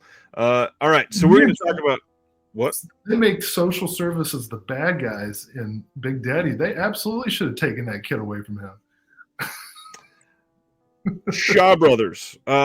First off, this is wild to me that they announced Shaw Brothers Classics Volume 2 before people even have Volume 1 in their hands. That is either crazy presumptuous or they've got a lot of these coming. I would not, the rate that they're doing that, I would not be surprised if we had like Volume 5 before the middle of next year. I'm actually more excited about this one than the first one, just because of Lady of Steel with Cheng Pei Pei, who if you don't know who she is, she was the Jade Fox in Crouching Tiger, Hidden Dragon. That's all. I think a lot of Western audiences got to know her, but she's amazing. And Lady of Steel kicks ass. The Water Margin, which is also in this set, is a really good movie. Yeah, this is both of these sets are super expensive, but have a lot of good movies in them. I'm giddy. I'm giddy at the thought of Lady of Steel getting a Blu-ray release. Dead Sea Life says, anyone know the shot overlap on these versus Arrow? And if you're talking about Arrow, I believe there's zero overlap. Zero. Yeah. When it comes to some of the older 88 films, I think there might be one or two. But really, not a lot of overlap overall so far. It's actually been surprisingly fairly well balanced. And so many more to come. I've got all these old DVD box sets of Shaw Brothers movies, and I'm like waiting for the sets that'll have those titles, but hardly any of them have made it so far. So that means we got so many more to go. So this one, we haven't even gone into the details on this one yet. We got Lady of Steel, we've got Brothers 5, and then we've got The Crimson Charm, The Shadow Whip, The Delightful Forest, The Devil's Mirror, Man of Iron, The Water Margin. That's a good one. The Bride from Hell, Heroes 2, The Flying Guillotine, and The Dragon Missile. 12 films on 12 discs. And again, these are not cheap. And it's wild to me that they are not waiting at least a couple more months. It's crazy. Like, it's possible that it's not likely, but it's possible that we get a Shawscope Volume 3 announced soon. And to get all of that in 1 year is crazy. On top of, they already put out that other site exclusive release that they did. Arrow's doing this Bruce Lee box. I mean, martial arts fans are eating well right now. Yeah, I know my wife and kids are probably going to be disappointed, but each one of them is going to get a martial arts box set for Christmas. Which I guess then will revert to me. Yeah, and Big Disc Energy has the right idea. He says, I go by average price per movie in these big box sets. Yeah. I said he. Hopefully you're a he. I apologize if not. But yeah, in a lot of these, God, what is this even going for on the Shout site right now? I totally forgot. Like 160? Yeah. That's what I thought. And then on Amazon, of course, it's listed as more, and then when it comes closer to release date, it'll go down. Okay, so this is 140 on the Shout site right now. So this will probably sell on Amazon at like 120, 130 on release. Yeah, I mean, that's like $10 to $12 per movie. So, which honestly, it's pretty good, especially for films that have not been released like this ever. So I don't know. It's tough. I need like 12 more jobs. And I already have 12 too many. August 22nd, Shout Factory is releasing Hackers on 4K as part of the Shout Select line. This is you can get it with the poster and all that if you order from their site. They're doing the whole final extras and specs will be confirmed later, but reminder that this is one that they've released and they've got some of the special features on here. I don't know if they're going to do anything else. This was out of print, so at least it's coming back and even better. Oh yeah, cyberpunk, 90s internet culture. So funny. I remember seeing this in the theater. It was so cheesy because it's like, it's like the Hollywood version of the late 80s industrial music, steampunk fashion. Not even steampunk, it's more like the just like the rivet head stuff, but turned into like the model version, kind of like they did with grunge fashion. So I'm wondering, I'm sure it's as silly as I remember. It's like It's like Matthew Lillard with dreads, right? Yeah. Yeah. Let's see. At least Hackers was out of print. Yes. Fisher Stevens, both in this and Succession. Nice. Let's see. I think we got one or two more from them. Coma is coming from Shout Factory, listed as a special edition that is going to get a slipcover. This is coming to the Scream Factory line on August 22nd. And this one, I'm still confused. Like, I don't understand how this is a special edition and not a collector's edition like the rest of their releases. I don't think they even know what that means. But either way, it's coming out, and it's a Michael Crichton film that I remember seeing years ago and loving. Have you seen this one? Oh yeah, man. You remember that sequence where she's going through the cadaver room or whatever it is? Oh yeah, it was a great scene. Genevieve Bujold is fantastic in this movie. It's not a great film, but it's a solid thriller. I was also a really, I don't know why, but big Michael Crichton fan when I was a kid. Yeah. This is the only movie he directed, I think. I believe so. Yeah. Well, it wasn't bad. I mean, wasn't like a Maximum Overdrive situation. Nope. He just got a shit ton of ER money later, and that was probably enough. I'll take that ER money. Although I guess he waited like 16 years to do that, so who knows? Next up, this is kind of cool. Indie horror, which I know can be very hit or miss, but Scream Team releasing, I think they do some decent stuff. They're putting out Cruel Summer from 2021. This is from director Scott Tepperman, and it is a new tale of slasher terror. A group of college students plan one final pre-graduation party at a secluded lake house for the ultimate 80s murder mystery weekend. Easiest way to make your slasher film 80s stylized is to put them at an 80s murder mystery weekend. Unaware that a mass psycho has just decided to join the celebration, killer twists and turns surround every corner, and so does the crazed madman. Will anyone survive the slaughter, or is this going to become a truly cruel summer? Even this, compared to what we just looked at a minute ago, has an audio commentary, plus some featurettes, favorite slashers behind the scenes, some trailers, and some extra stuff. You can also go to Scream Team releasing their website directly, and you can buy a signed version. And if you're super into it and you really like indie horror, you can also buy the sequel. Same thing. You can get it signed from Scream Team releasing. This one is from 2022. And audio commentary, favorite sequel featurette, all kinds of stuff on this. Don't expect like a magnificent film. Some of the stuff they put out has been really good. Like a lot of people love The Barn and The Barn 2. A lot of people love 1031. They've made 3 of those now. They've made a couple other big ones like Close Calls. Yeah, that's probably it that people really liked. Yeah. Vestron Video continues to release stuff, and July 25th, they are giving us My Best Friend is a Vampire from 1987. We have no news on the commentary situation, on any special features, but yeah, this is getting a solid release. I like this movie. I used to see it on Up All Night or like late night TBS. Well, I just thought it was pretty funny. Nice. Oh, okay. Michael Crichton did direct some more films. Well, what was I thinking of then? Some writer only did one film. Okay. Thanks, Stan.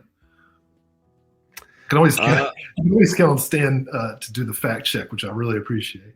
Especially about writers. Yeah. Yeah. Oh, here we go. Umbrella announced 2 films coming in August. We are getting Sky Pirates from 1986 in this wild-looking release with some great art, great extras going along with this. If you get this from Umbrella, you can get a bonus 48-page bound book with the Indiana Clones Diary, an indispensable guide to the best big screen Raiders ripoffs. There's a custom designed and outer rigid slipcase, custom designed slipcase. On top of that, 8 replica lobby cards, a reversible poster, and a numbered release. This will also include an audio commentary with the producer, Michael Hirsch, cinematographer, Gary Wapshot, script supervisor, Jenny Tozy, and stills photographer, David Parker. And there's an extended Not Quite Hollywood interview with the writer and producer on this. New visual effects test footage, breakdown, some other featurettes, lots of stuff coming on here. And for those that don't order directly from Umbrella, you'll get the standard edition Blu-ray. Okay, so first of all, this is definitely an Indiana Jones ripoff, but let's not forget that Indiana Jones is also a ripoff. Raiders of the Lost Ark is basically a remake of Secret of the Incas with Charlton Heston. Did we talk about that before? I feel like I believe we did, yeah. Okay. George Lucas and Steven Spielberg do not have original thoughts. But this one's really cool. Sky Pirates was directed by Colin Eggleston, who also did Long Weekend and Nightmares and Phantasm Comes Again. So you got a nice range of exploitation films that he's capable of. So I'm really excited about this one just because it's a film that I have not seen by Eggleston, and everything that I have seen by Eggleston is cool. Nice. And this is a brand new restoration done by Umbrella, and it looks pretty solid. This is supposed to be a really great 4K transfer from the original 35 millimeter vault materials, and should be great. Speaking of great restorations, they're also releasing The Last Wave from 1977, and this one is coming on 4K. This is going to be the worldwide premiere of Umbrella's 4K restoration of this film on UHD. If you order it from Umbrella directly, you get another one of those 48-page books. We've got an outer rigid slipcase, eight replica lobby cards, reversible poster, a numbered release, all that crazy good stuff. You got a new audio commentary with film critic Alexei Toliopoulos, I think, and filmmaker Travis Akbar. That is only going to be on the 4K disc. You got a couple interviews showing up there, the Walkabout to Hollywood documentary, and the Trailers from Hell with Brian Trenchard Smith on The Last Wave. Nice. This might be my favorite Peter Weir movie. Oh, no. It's good. It's a good film. Lots of good stuff coming out of Umbrella, and this had previously been released, I believe, on like Sunburnt Cinema or one of their sidelines. So this is one of their first big upgrades that they're doing. Yeah, great. Yeah, Umbrella's doing great stuff. Love The Last Wave. How much extra for those lobby cards? It's a lot because it's in Australian. So you got to be ready to pay out the nose. All right, September 12th, MVD Rewind is releasing Ghoulies on 4K as part of that Laser Vision collection. This will be the second release in the Laser Vision collection. You can also get the MVD Rewind Blu-ray version of this with that slipcover. This is getting a 2023 4K restoration of the PG-13 cut only. There is none of the... There's an international cut of this, I believe, that would have made it a rated R release, and we did not get the rights for that for MVD to be able to put that out. Unfortunately, we got some archival commentaries on this and some interviews and extras on the Blu-ray disc, and there's nothing new. It looks like everything that's coming out on this is just hashed together from some of the old releases. However, it looks like all of the extras from the previous releases are on this. So I'm glad that they compiled all of that. However, I feel like with some of these, there's a lot of people that would be willing and able to talk about a film like Ghoulies at this point. Oh, yeah. Man, I remember when I was a kid, I was like actually scared of Ghoulies, like scared to go to the bathroom. Ghoulies 4 is my favorite, of course, because Jim Wynorski. But of course, Ghoulies in 4K, I'm gonna get it. It should be a solid release. MVD does great stuff. Good God, we haven't even started OCN yet, and I just realized that. Oh Jesus, we're 2 hours into this. What is this? Why are we doing this show? Well, let's check in before we go into that. Anything else going on that you want to bring up? Hello, hi Will, how we doing? Hey. Oh, you know what? Seeing Ted Nicolau's name in the credits there for Ghoulies, because he, I guess, had a hand in the editing. Reminded me that my another recent birthday was my wife's, and we had the great good fortune to be near an Alamo Draft House and got to see Subspecies 5 in the theater. That's her favorite vampire series, my favorite vampire series.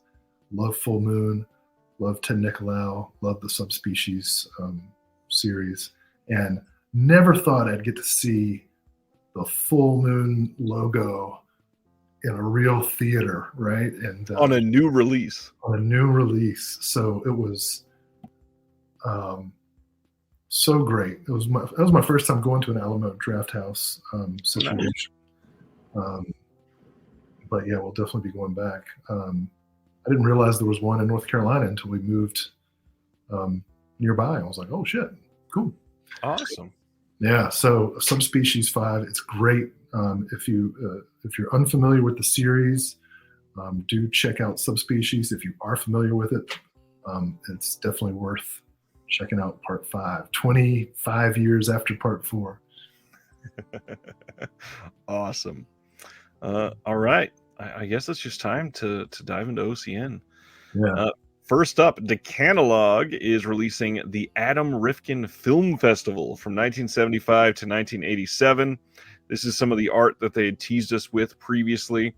This is strictly limited to 2,500 units, so this will never get a standard release. If you want this, you got to buy it from one of the, Vinegar Syndrome or Diabolic Orbit, Grindhouse Video. They'll probably all have some, but when it's gone, it will be gone, and you will not be able to get like an Amazon release or a standard release of this at all.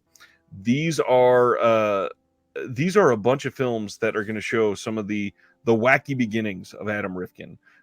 They're saying these anarchic, never before released shorts chart the director's growth from his very first film at the age of 8 years old to the final short right before his very first Hollywood feature at the age of 21. And there's a lot of stuff on here. It is 2 hours long. You got a lot of extras on here as well. We got interviews with Adam himself, with his sister, Lauren Hartman, with Greg Anderson, Adam Bitterman, Tom Hodges, Miles Dougal, and then an oral history by Scout Tafoya. This looks like a fun release. Oh, Scout's on this. Yeah. Oh, that's cool. Way to go, Scout. I like Scout Tafoya. He's got a new book about John Ford. You all should check that out. Adam Rifkin, man. Hey, I knew him back when he was Riff Coogan. Good stuff. So Sibiner is pointing out that this is a site exclusive, so it will not be going elsewhere. It says it's only available on our web store, so that is quite possible. It is possible that some of those other third-party retailers could buy them and then sell them themselves, but we'll see what they hold those to, because it does say that they should be limiting this in some way, I'm sure. So it's like 2 hours of movies he made when he was 8? 8 through 21. Oh. Okay. Are you into that? I don't know. I mean, like, yeah, all right. I think it's cool. I kind of do want to check it out, but it's also funny to be like, you know what I would really like to chart? The technical and artistic trajectory culminating in The Invisible Maniac. Starting at 8 years old. Yeah. How did we get here? Now we'll finally know the evolution of Adam Rifkin's aesthetics.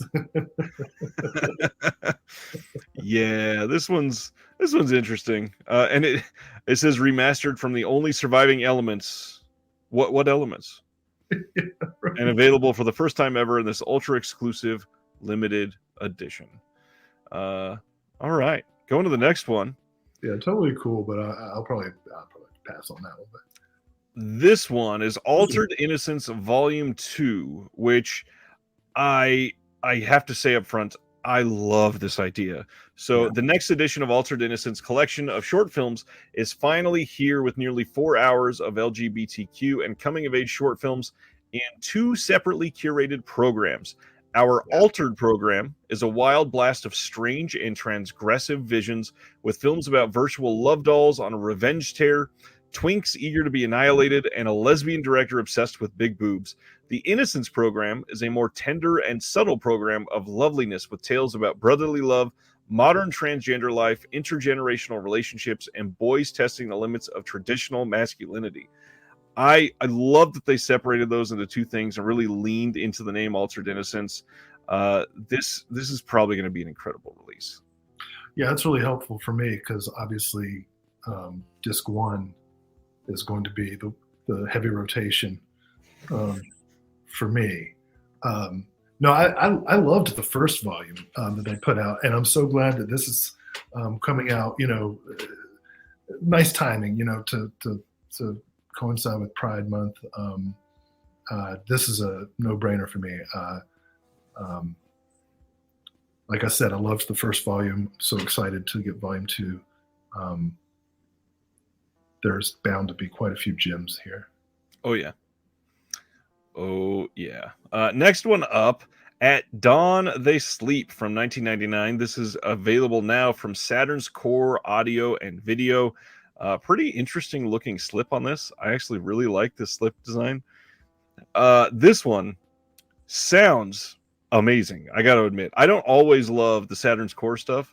This sounds kind of incredible. It says, when a drug deal goes awry, best friends Steven and Ian find themselves at odds with a rival crime outfit. Soon after, their lives are turned upside down when they spend a lust-filled night with 2 beautiful women who turn out to be bloodthirsty, angelic vampires. Once the vampiric transformation takes hold, Steven and Ian use their newfound bloodlust and immortality to enact a gore-soaked revenge on their backstabbing adversaries. But when Steven makes a pact with the demon to hunt down and exterminate the angels that spawned him, the former friends must battle to the death as the ultimate fate of mankind hangs in the balance. Yeah, and I tell you, that's the way it is these days. You go get a bag of weed, and all of a sudden, you're making deals with a demon to exterminate angels. It's like, I just wanted to get high and watch TV. Why does it have to be so complicated? This is this is actually, and a lot of people don't realize this. This was the original pitch for Harold and Kumar. Harold and Kumar Go to Hell.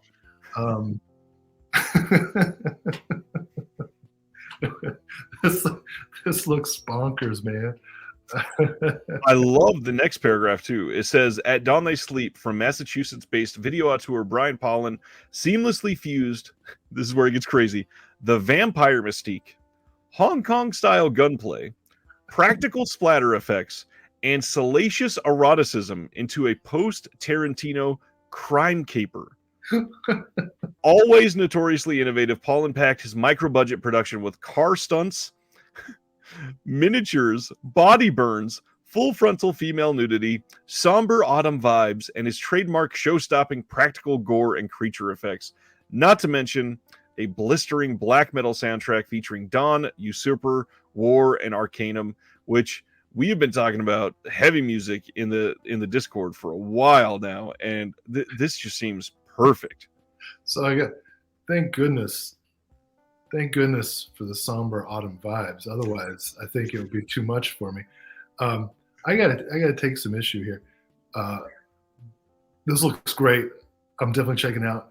I don't think it's seamlessly fused. I don't believe there's any seamlessness at all. I think it's seamful. Also, I'm puzzling at that phrasing, notoriously innovative. Right. Like, oh yeah, this guy, he's notorious for his innovation. The best part is it takes that setup, notoriously innovative, and then says he packs his micro budget production with, and there's a list. One of the items is full frontal female nudity. That costs less than a costume. You're not you're not helping your budget by telling her to take it off. That's cheaper. I would have. I don't know. I don't know what to do with this. This sounds incredible. I definitely want to get this. Yeah, this looks like a killer release. I didn't even touch on the features yet. So we've got a new commentary with Brian Paulin and then the actor-producer Rich George on this. There's an archival commentary with both of them as well. New featurette with both of them on it. There's an archival making of outtakes.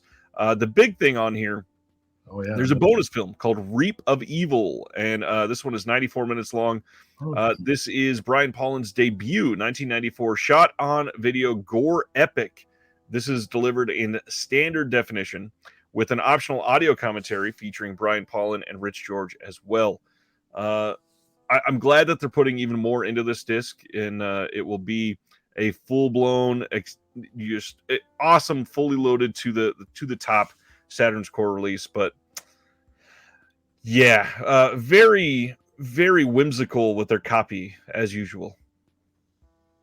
It's a single reap. It's one reap of evil. just if you're curious, we counted. There is one. It's not. it's one handful of evil. Next up, AGFA is releasing Effects from 1980 on 4K, and this is the slipcover. This is the front and the back.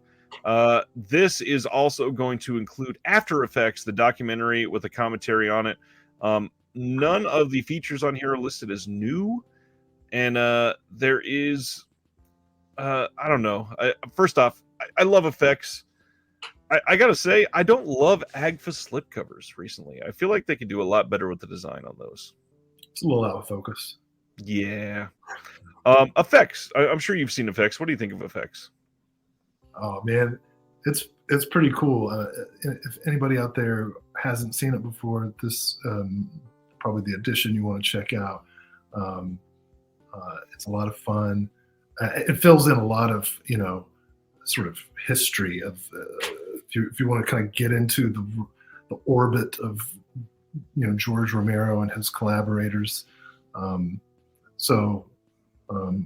It's enjoyable. The After Effects documentary is very cool. I'm sorry, as soon as this popped up, that DOS Effects song, They Want Effects, started playing in my head and I can't get it out.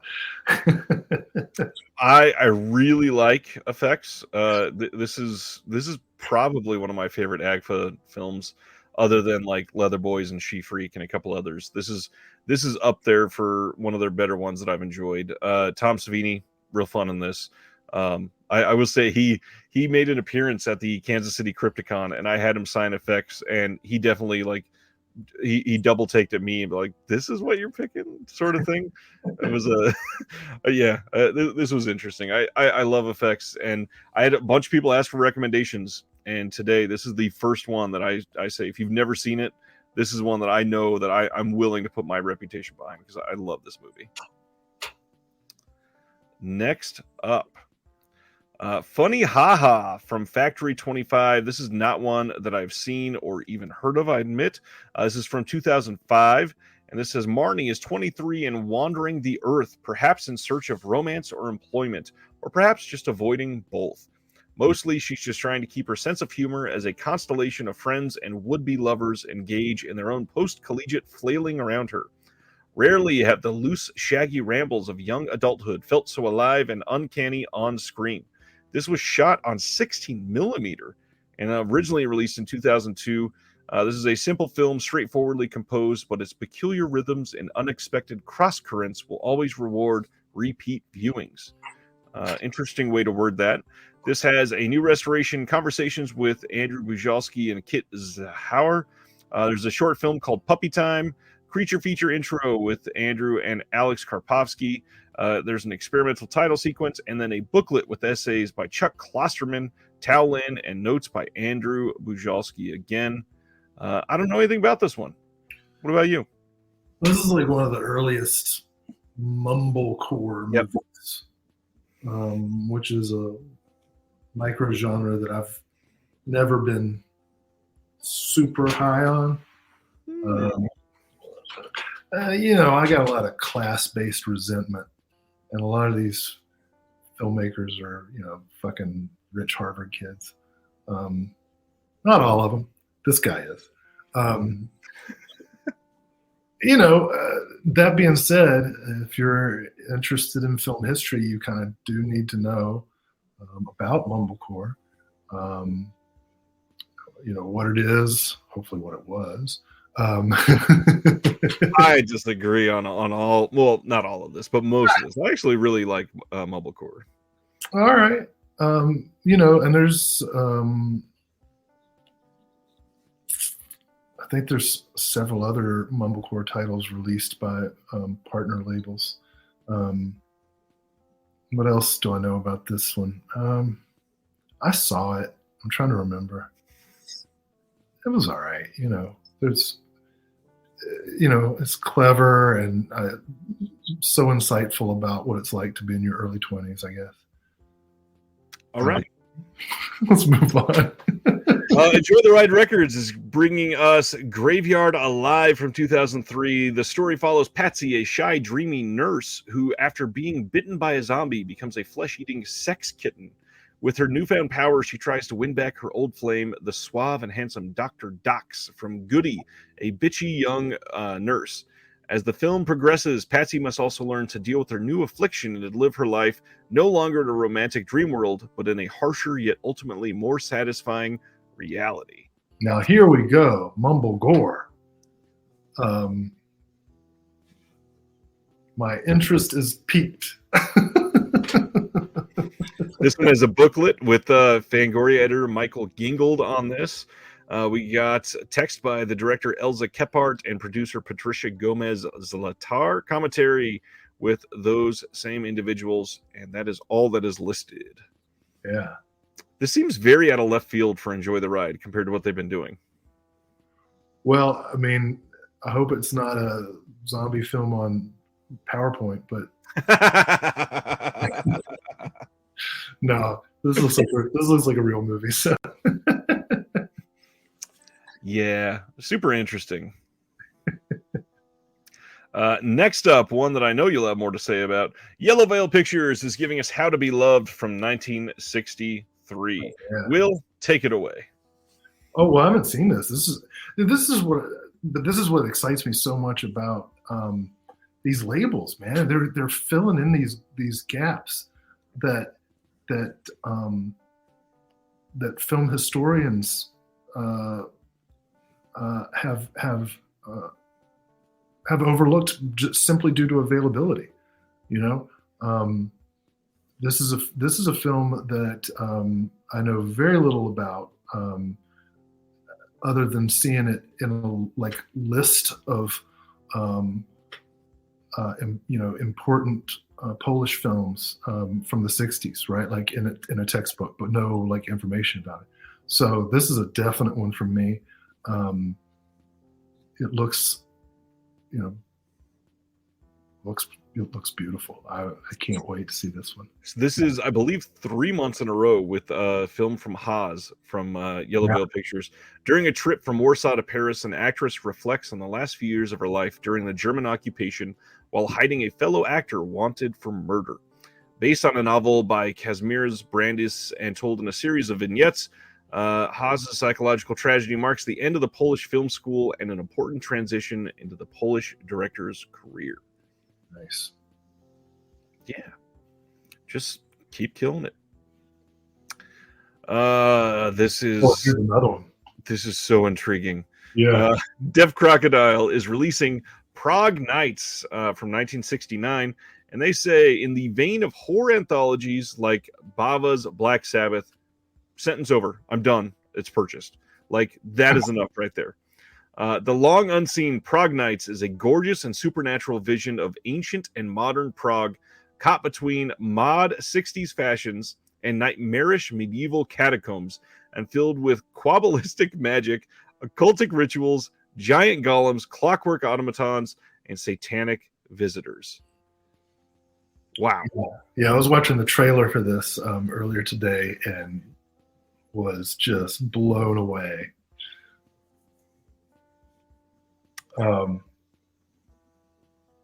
Yeah, and again, this is doing such valuable service. Up until recently, the only like Czech films you would see are the ones that Criterion puts out, and those are great. But films like this fill in so many gaps, right? In our knowledge, right? What films are popular? What genre films are there? What kind of strange, underseen, like non-commercial films are there? This looks like it probably got seen at the time, or I shouldn't say got seen, but would have been appealing, right? As a horror triptych. So yeah, I'm just fascinated and always interested in the commentaries and background documentaries and so on. Lots of stuff coming. Lots of stuff on this disc as well. We've got a new interview with the Czech film critic and screenwriter. I'm not going to be able to pronounce that. Teresa Berdiskova on her father, Jerry. Covering his famed career as a filmmaker, animator, and screenwriter. And it's about 45 minutes long and in English. New audio commentary by that same individual and Czech film expert Irina Korokova of Comeback Company. 2 superb and haunting animated short films, one called Revenge, that's 14 minutes long, and one called There Was a Miller on a River, that is 11 minutes long, both in Czech with English subs, and then a new essay by Teresa as well. This one's on the making of Prague Nights, translated by Jonathan Owen. This was authored by Fidelity in Motion, so you know it's going to look absolutely stunning. I think that's Berdiskova, and the father like that. Sure, father's that's Yuri.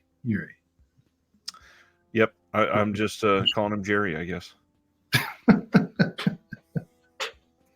Deaf Crocodile is killing it. See, that's why it's important to hear the languages, so you can at least hear the names, pick up the names. Yeah, so cool. Adam Kahn says second run from the UK has released a lot of Czech new wave films, and instead of, I believe, most are region free, I believe they're all region free actually. I'll have to check out their catalog then. Second run is great. Next up, wow, what happened to the editing there? Now available to order from OCN partner label 17841. What is that?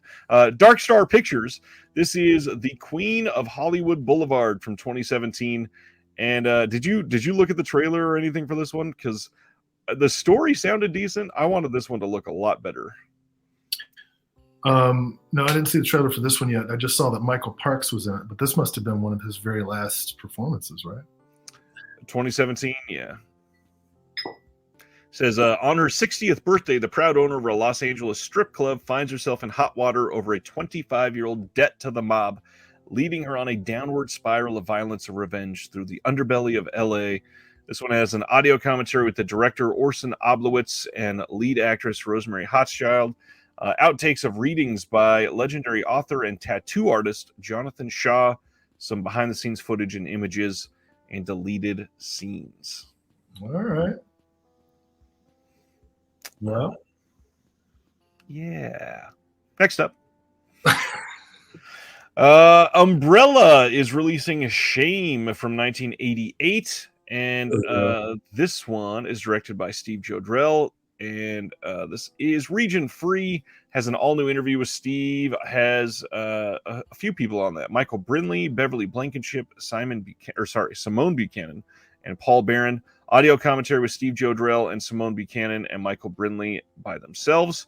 There's an excerpt of an oral history with film buff Paul Harris and Steve Jodrell.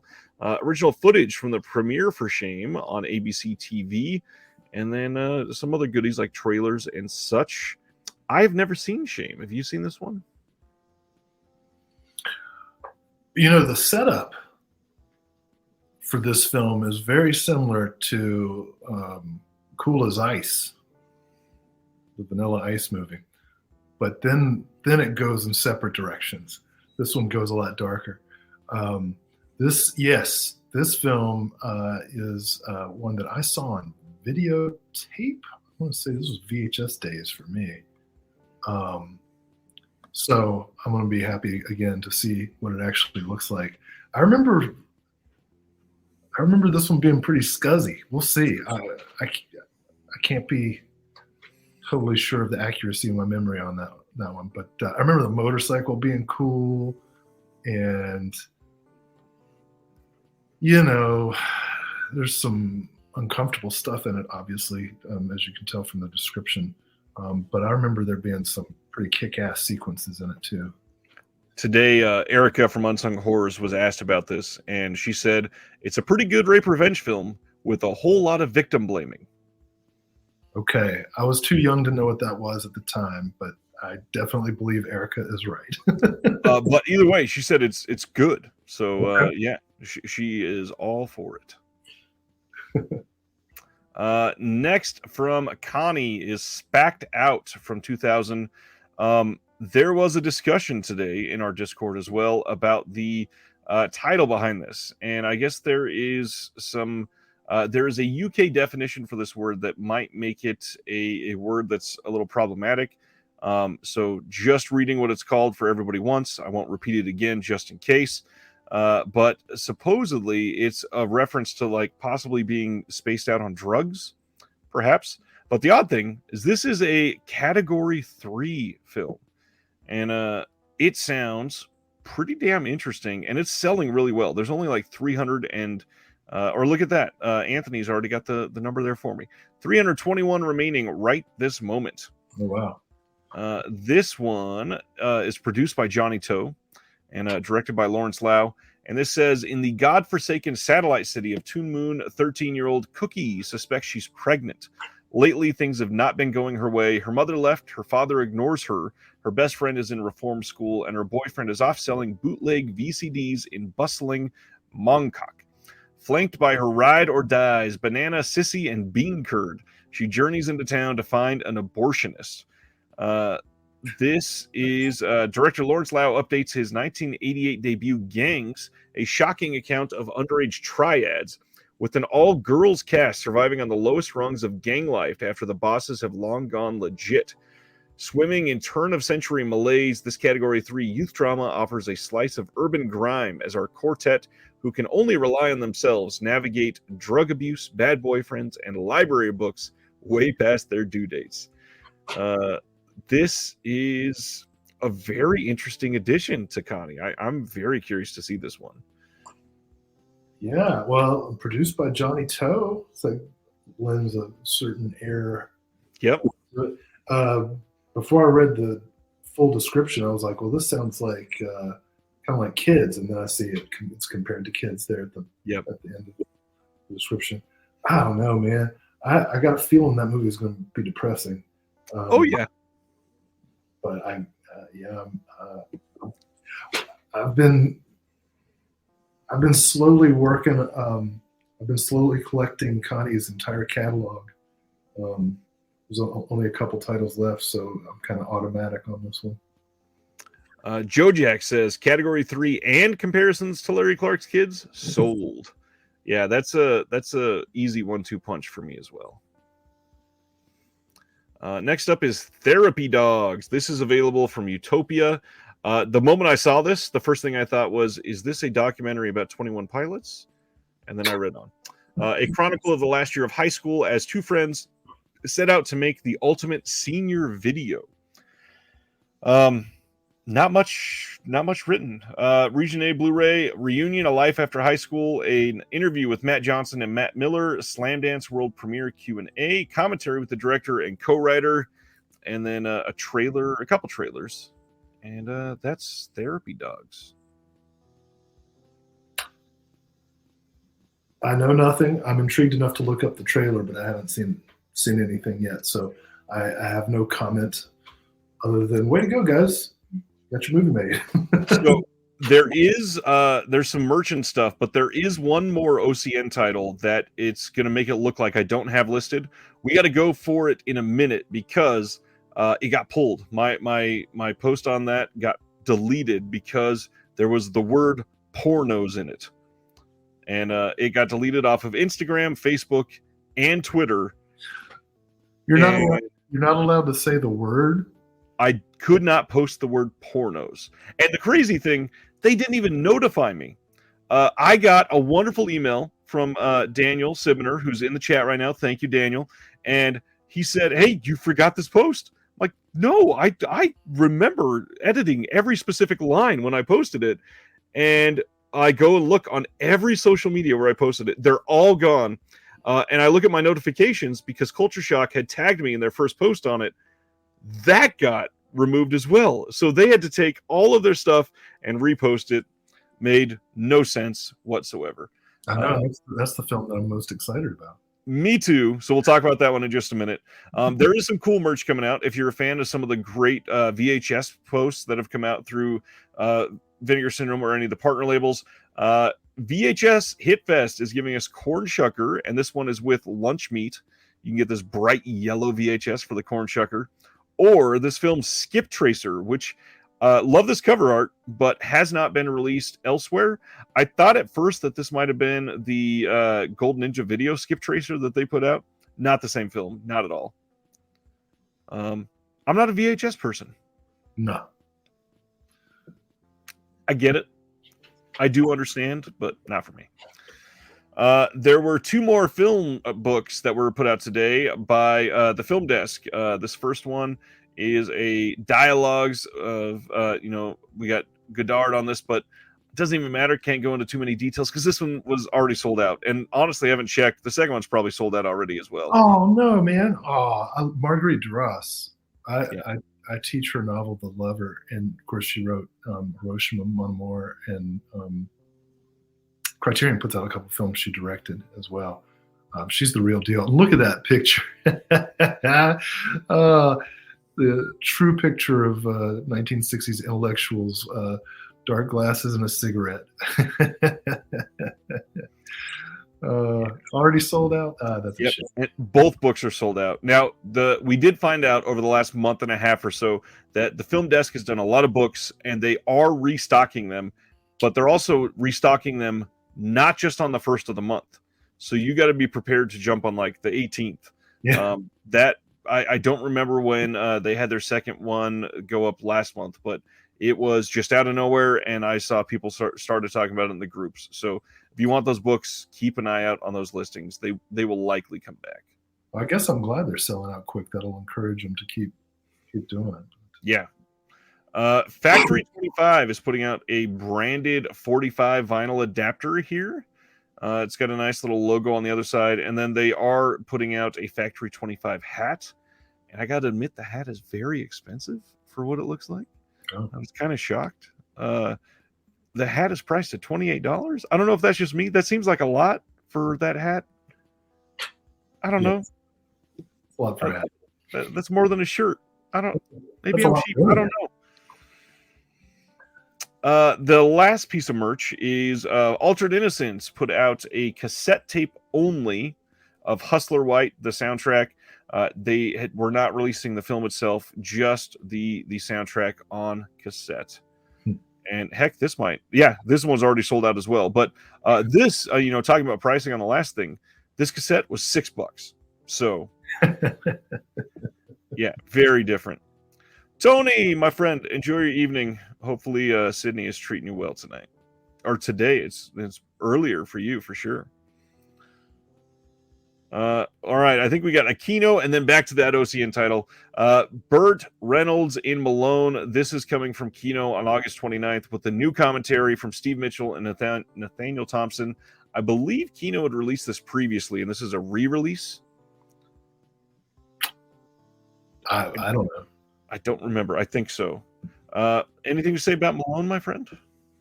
Hey, man, this is Burt. This is coming towards the later days of Burt Reynolds' box office dominance, and I think that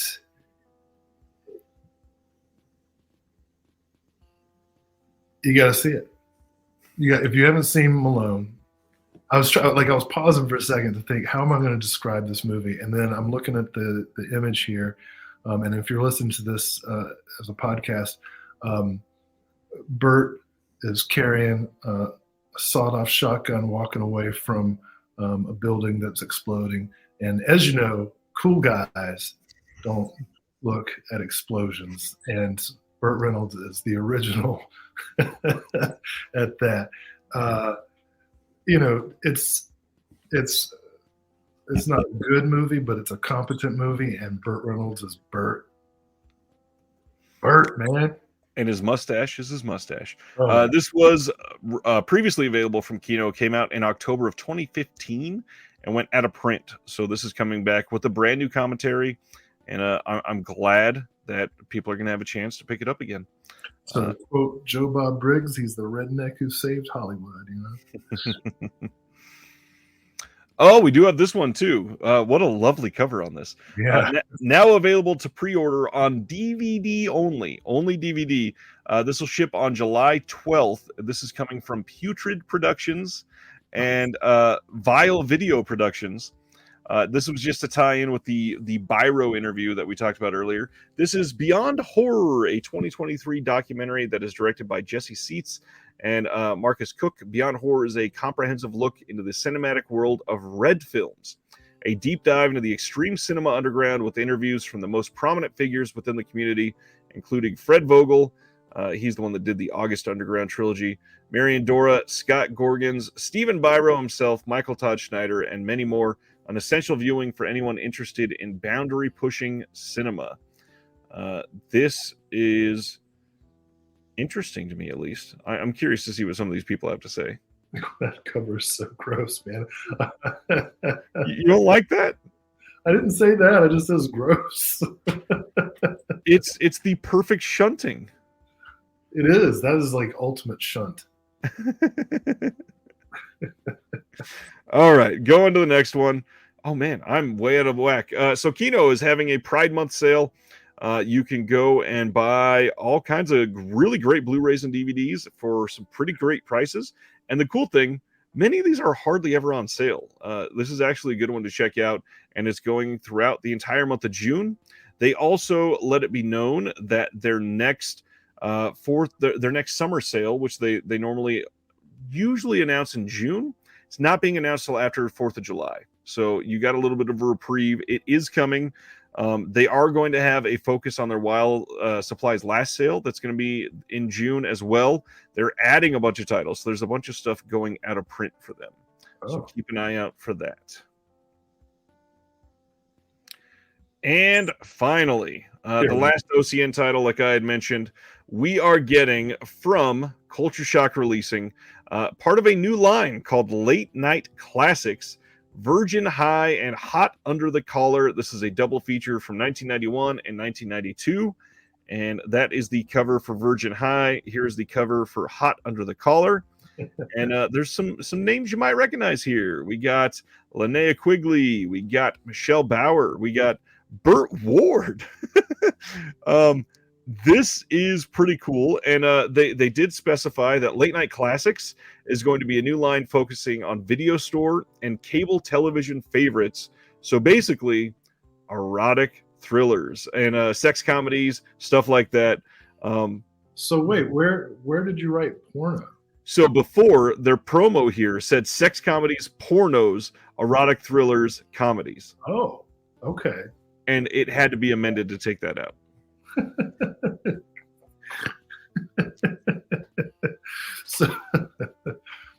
So you can say sex and erotic, but not porno. Correct. Okay. Yeah, this is really cool. We get a full-length commentary on Virgin High with Richard. I don't never know how to say his last name. Is it Goodbye? Full-length commentary on Hot Under the Collar with Richard and Melinda Clark. There's some trailers, some production galleries, uncut version of Pray and Mediate with introduction by Richard Goodbye, 2.5 hours of Hot Under the Collar behind the scenes footage, which crazy. The Checks Those Days Are Gone music video. this looks like a rad release. Oh yeah, that's definitely. Linnea Quigley just had a birthday too, didn't she? That sounds right. Love Melinda Clark, of course, from Return of the Living Dead 3. Virgin High, I've seen. I don't think I've seen Hot Under the Collar. Virgin High was like Up All Night or something. Yep. Back in the day. Although I'm sure there are some scenes in here that were not shown on Up All Night. So, yes, let's go. John Peter says Late Night Classics was an article series on his old website that he wrote for by Jason, who works for Culture Shock Releasing now. Oh, that's cool.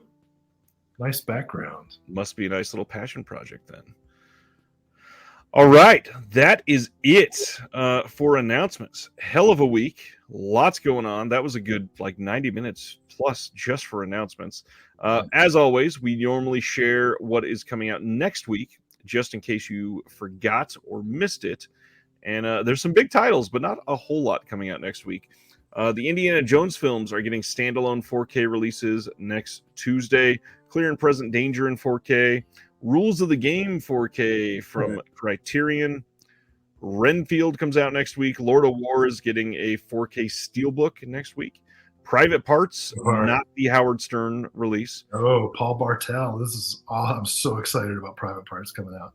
That one's coming from Scream Factory. The Mummy trilogy is getting a 4K re-release. The first release of that was god-awful, and this is supposed to be fixing everything that was wrong with it. The Blue Box Giallo Essentials from Arrow technically has a release date next week, even though some people have already got it, I believe. The Strangler from Scream Factory, Star Trek Strange New World Season 1 on 4K, Tulsa King from Paramount, Warriors 2 from Arrow, Mafia Mama for everybody waiting on that one. Hey, Jeremy. Oh, he's got to be excited about that. No 4K? No 4K on Mafia Mama. It was filmed in 1.1K probably. Not much else. A bunch of re-releases coming next Tuesday as well. Anything super sticking out to you that you're interested in other than Private Parts? Yeah, I realized I said I was excited about Private Parts coming out, and I need to clarify. It is Pride Month. That I was talking about genitals, but I'm also excited about the film Private Parts getting a Blu-ray release. All I had was a pretty cruddy DVD release. I think this is the first Blu-ray of it. It is. And anytime we get some Paul Bartel out, is good. I hope we can get a new edition of Death Race 2000 at some point, because it's way out of print. Paul Bartel, great satirist, good filmmaker. Rest in peace. All right, my friend.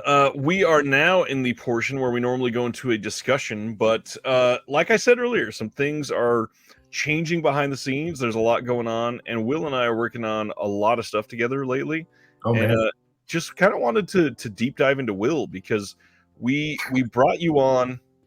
I'm leaning into the double entendres. We are going all in for Pride Month. Should I lean into that further, or I think it works for me personally. We'll have to do it. We'll be in the next Altered Innocence.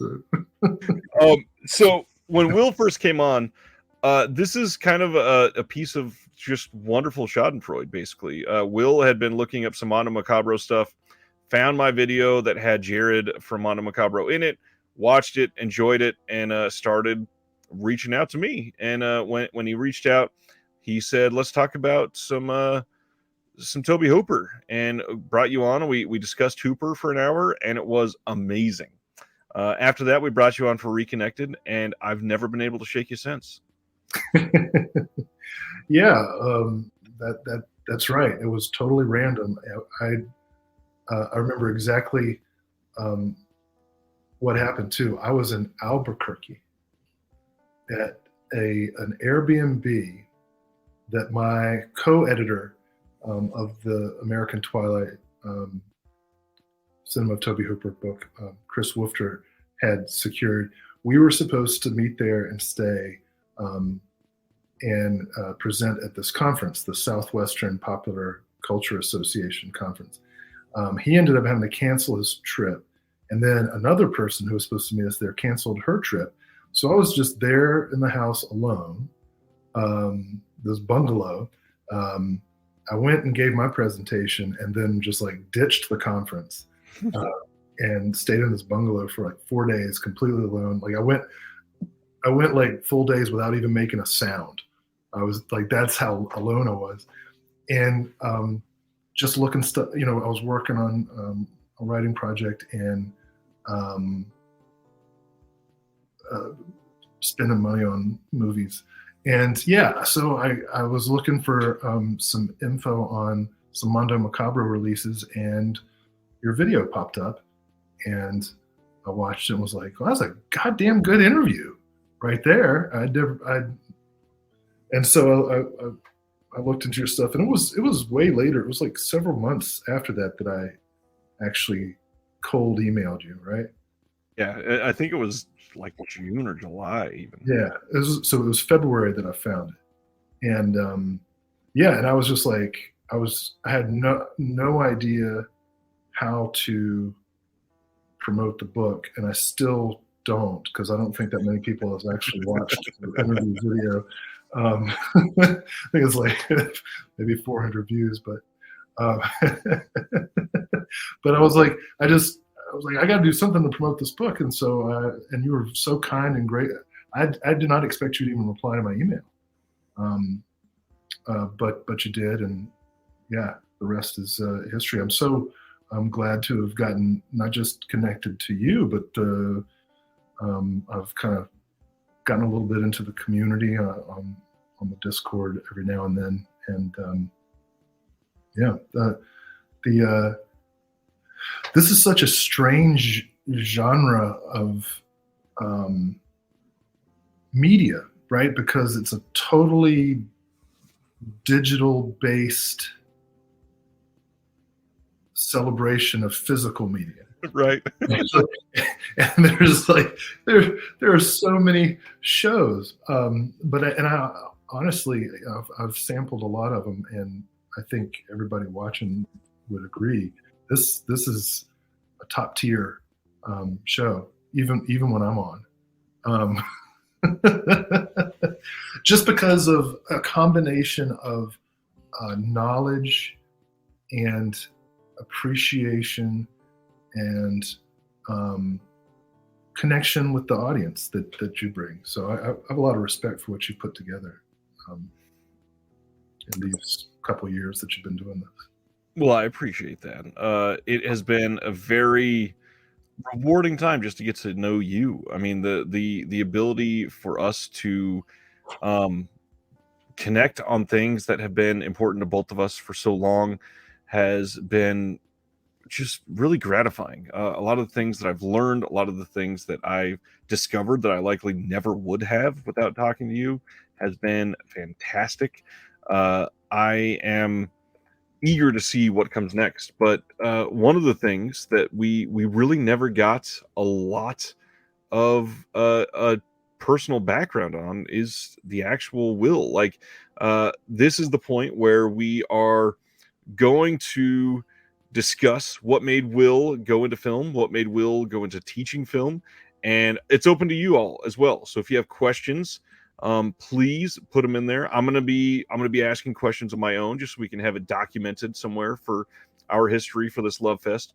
And anybody that has anything that they've been wanting to know about Will, because if you haven't noticed, I don't even know if we ever actually said this publicly. Will is going to be here the first of every month at the moment. That's until he gets too busy for Reconnected. Will is the only one that I have beat into a pulp to say you have to be here the first of every month. I'm appreciative of your dedication and hope that continues.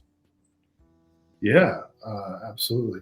I got to say, when we talked about the idea of an AMA, I was picturing other guests and thinking, oh yeah, I'd be really interested in learning about their background.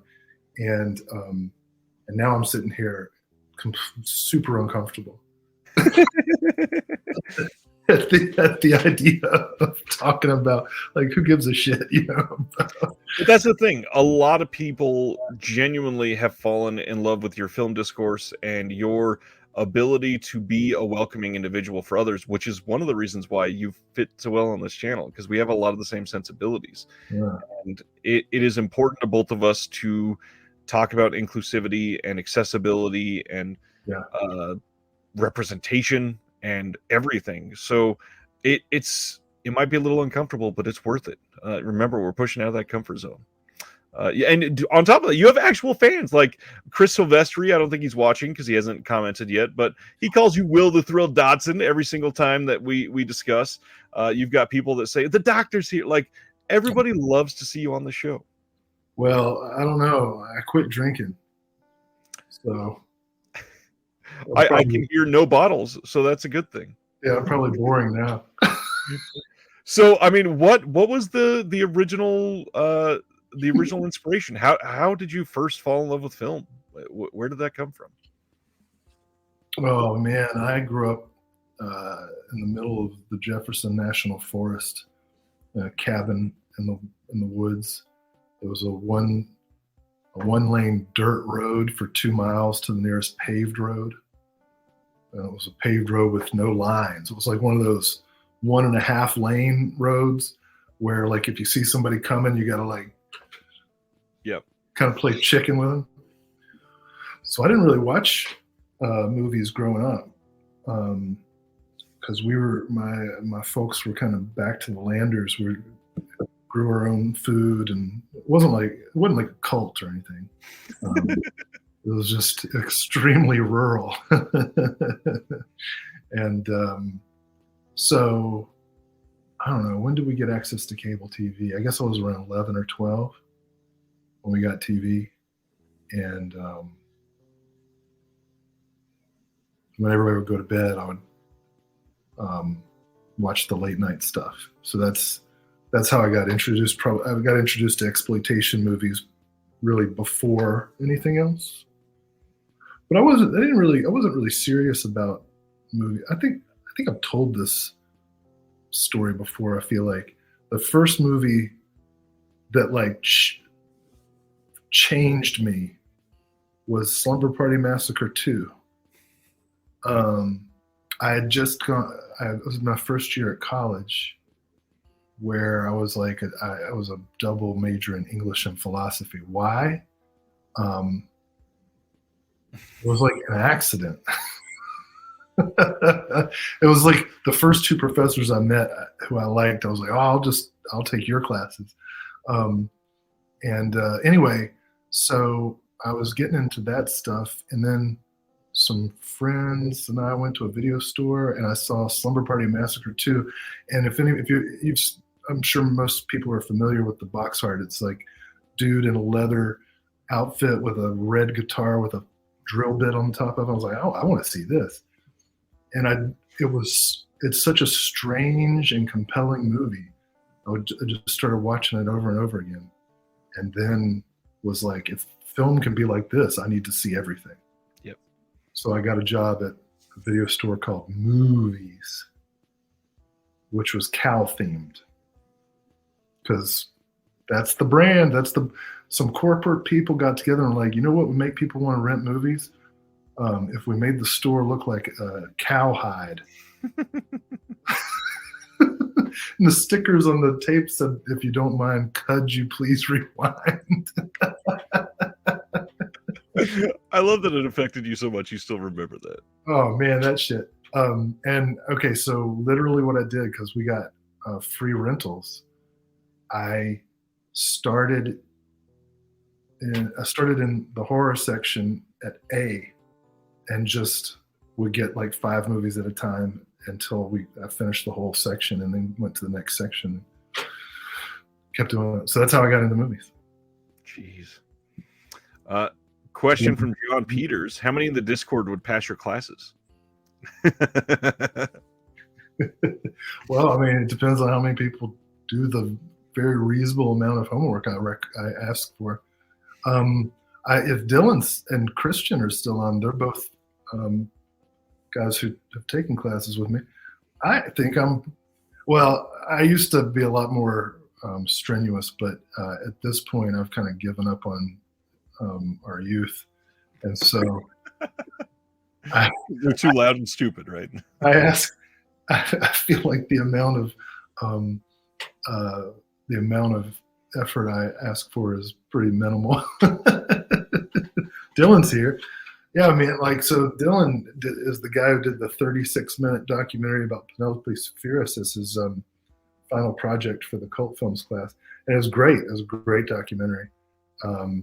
It took me a while to get around to watching it because it was so long, but I was glad when I did. I don't know. Yeah, so I don't consider myself a gatekeeper. Like, if you fail my class, you had to try really hard to fail. So that's an answer to that question. Like if you fail, it's because you just didn't do anything, despite getting like multiple chances. But I do see it as my job to connect with people and ask for a dollop of effort. Like I want in every class, I want somebody to see a movie that they have a really strong negative reaction to, while not trying to like traumatize or offend, but just to get them to care enough to have a negative reaction and to have a positive reaction. And I want them to be, I want people to get engaged. So, I'm definitely not the kind of professor that makes things dry, and I try not to make it all about me. I try to get people the opportunity, both in class and online, if they don't feel comfortable talking, or if they want time to reflect, to really give their own authentic reactions to what they're seeing. So one of the questions, obviously, a lot of people are talking about teaching right now. For example, John says, love when you have Will on, but it really makes me jealous of his classes. As a film grad, some of his syllabi would have opened up so many of my current interests way earlier than they eventually did. So because we've never gone into an exhaustive list, can you share as many as you can remember, like the different courses that you've taught in film over the years? Oh, okay. Yeah, you are going to get jealous. So here's the rundown. Okay, cult films. I teach a class called Hollywood Musicals and the American Dream. I teach the American West in film and television. I teach a course on alien invasion TV.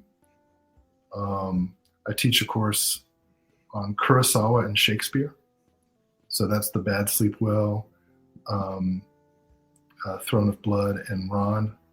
And we also read Hamlet, Macbeth, and King Lear. Wow. Let's see, what else do I do? A really popular one is zombies in literature and cinema. And we do a lot of study of the real background of zombies, connected to the transatlantic slave trade and mythology of North Africa and Haiti, and then all the way up to the kind of Romero transition where they're actually ghouls, and and then become the zombies as economic metaphors. Let's see, what else? I do a global cult cinema that's all non-Western films. What else? What else have I done? I do a course on the rhetoric of adolescence in American high school movies. And that one's pretty fun. What else? One time, I've only done it once, but it was surprisingly well received. I did a course on the Custer myth, and it was different film depictions of George Custer in the Battle of the Little Bighorn, and the way the kind of mythology and history evolved.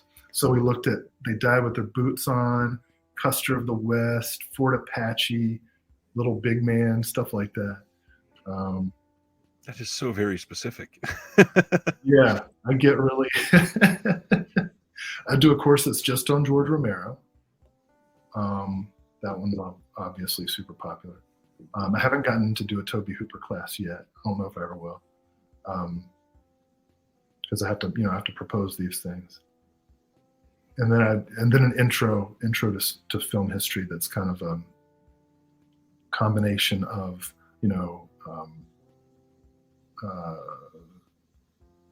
technical intro class, like how films are actually put together, but also a cultural history, how they developed and so on aesthetically. I think I'll stop there. I'm sure I'm forgetting something, but that's. Well, you brought up the perfect segue. So what started us on this path together is Toby Hooper. So if you were going to do a Toby Hooper class, what are some of the major themes that that you'd want to hammer home for some people that are either new overall to Toby Hooper or perhaps searching for deeper meaning in Toby Hooper's filmography? Mm-hmm. Yeah, well, and so whenever I teach a filmmaker, I try to be comprehensive. So we'd watch the entire filmography between in-class screenings and stuff they watch on their own. And so certainly we'd look at themes of alienation and kind of burgeoning rage, the sort of economic and cultural rage that gets touched on, and starting with Eggshells, even before Chainsaw Massacre.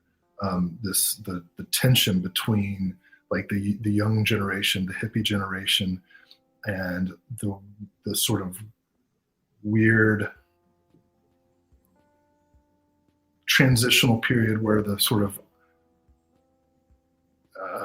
mythologized idealism of the 60s turns into the malaise of the 70s, turns into the materialistic yuppie backlash of the 80s, into the disaffected 90s and the MAGA 2000s. My own essay in the Toby Hooper book is about masculinity and manhood. It's called Toby Hooper's Anxious Men. So there'll definitely be a lot of gender stuff, especially around Texas Chainsaw 2. What are the things where we talk about Toby Hooper class? Grit. And industry stuff. Like we'd look at his career as kind of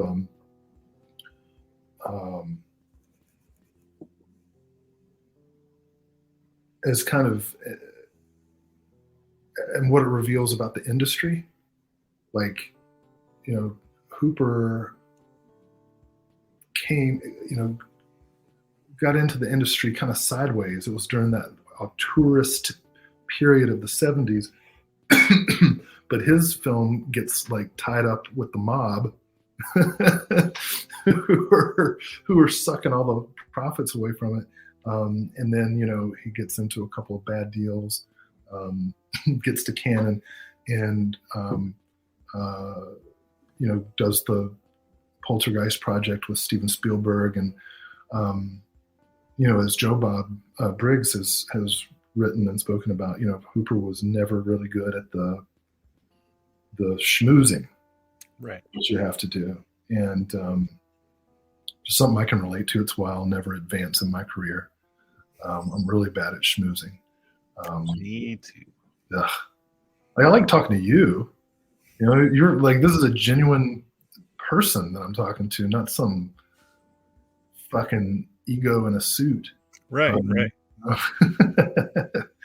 can't stand pomposity.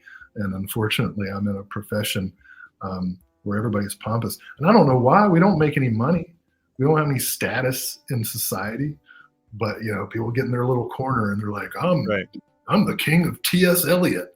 I'm like, okay, good for you, motherfucker. I'm the king of Jim Wynorski. Nobody gives a shit.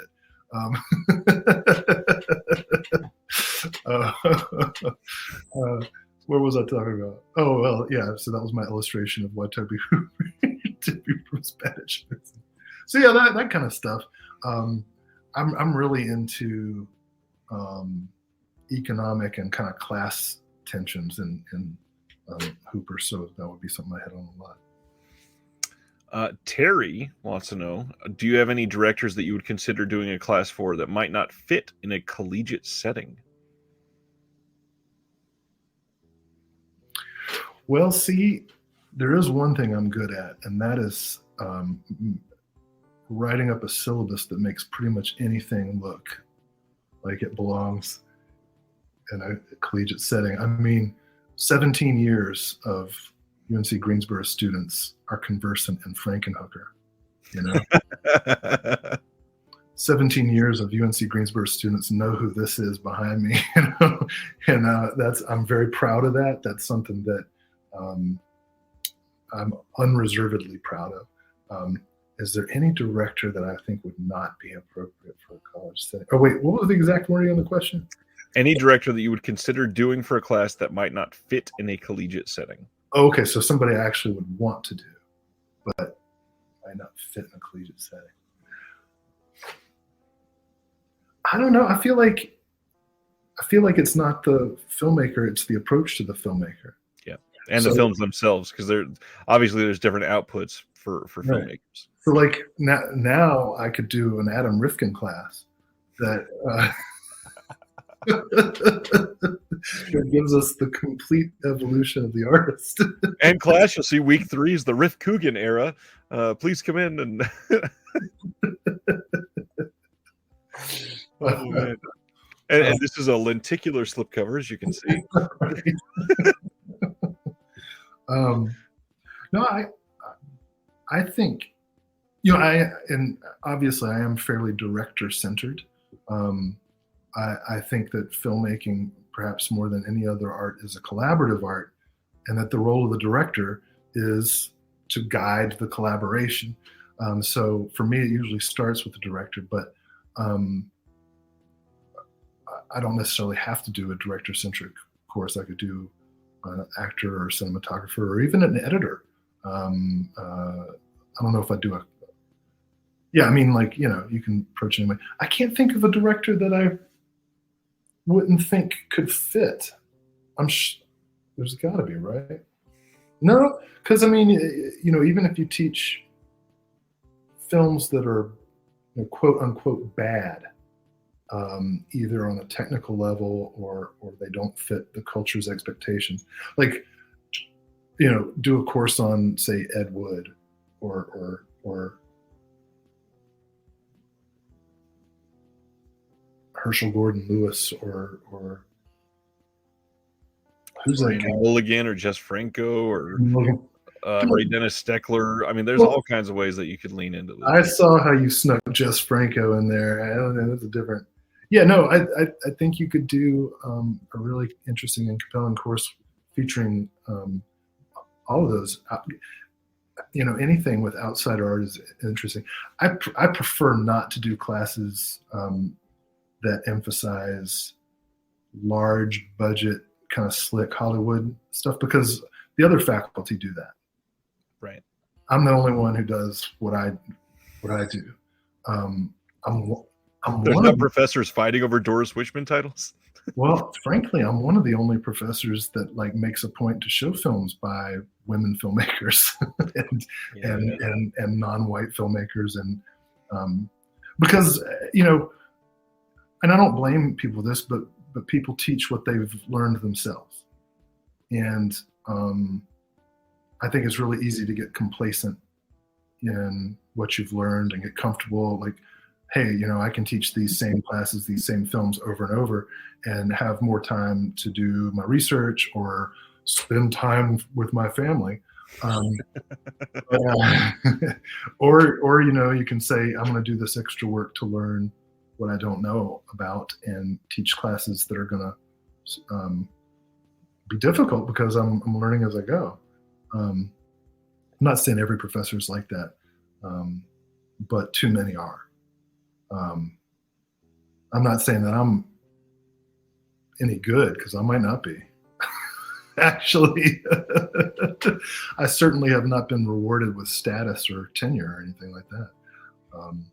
So, what do you know? Next, many of us have gone down the path of making films with our friends or borrowing dad's camcorder and trying to film something completely incoherent. Did you ever get stuck in the I want to be a filmmaker phase and make anything fun?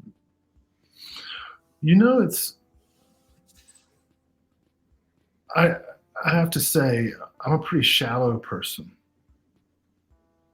And what I mean by that is that I don't really do a whole lot of self-analysis.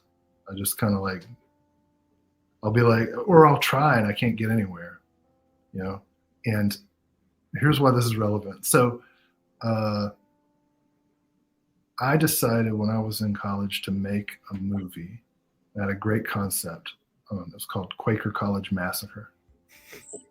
The idea is that everybody's Quakers, so they're not going to fight back.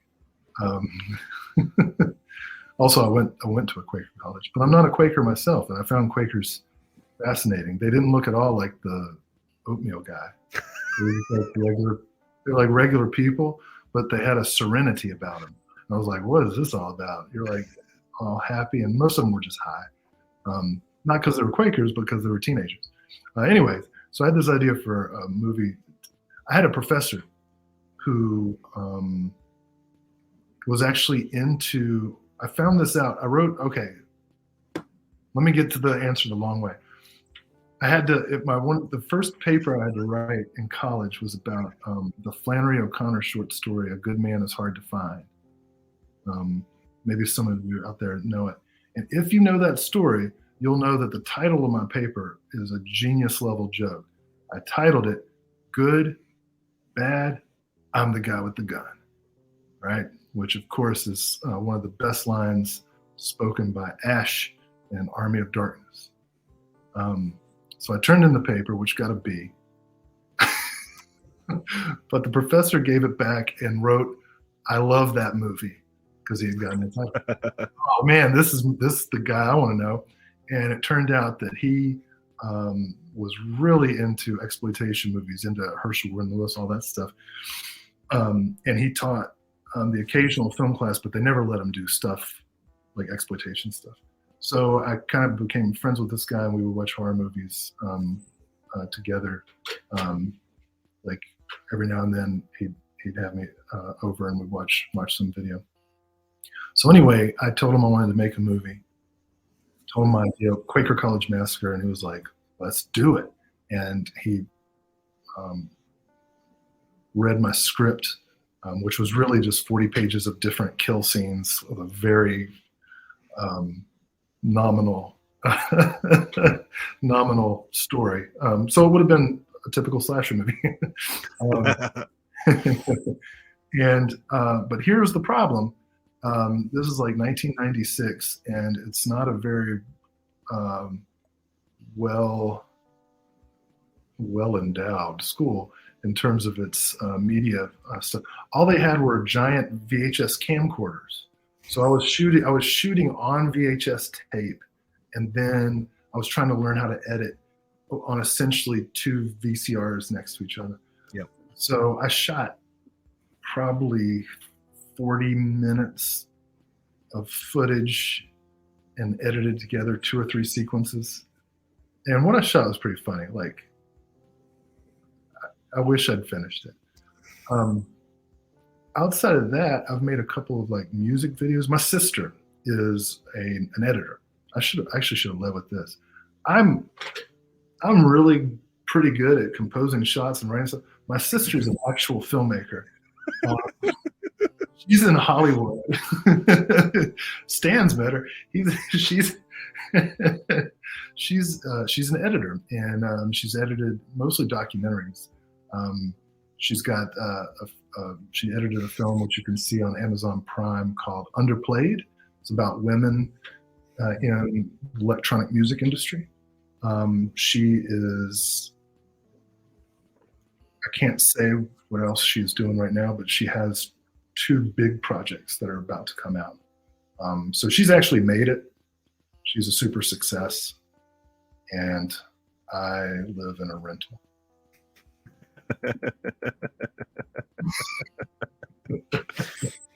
Hell of an answer there. Yeah. What was it? Oh yeah. To finally answer the question, I like shooting, but I don't have there's this thing you have to have in you to write and raise money and gather people together and shoot a movie, and I don't have it, and I'm okay with that. I briefly wanted to have it, and then I tried, and I was like, I don't got it. And it's Right. not like I don't have the talent. I don't have the drive. I don't have that particular drive. I do have the drive to do a lot of research and write and analyze and teach. So that's how it is. So if you weren't teaching, what would you be doing? I'll tell you one thing. If they'd see, we didn't really have internet when I was a teenager, and if we had, I would have made a lot of money on OnlyFans. I got pretty good looking feet. I would have done something like that.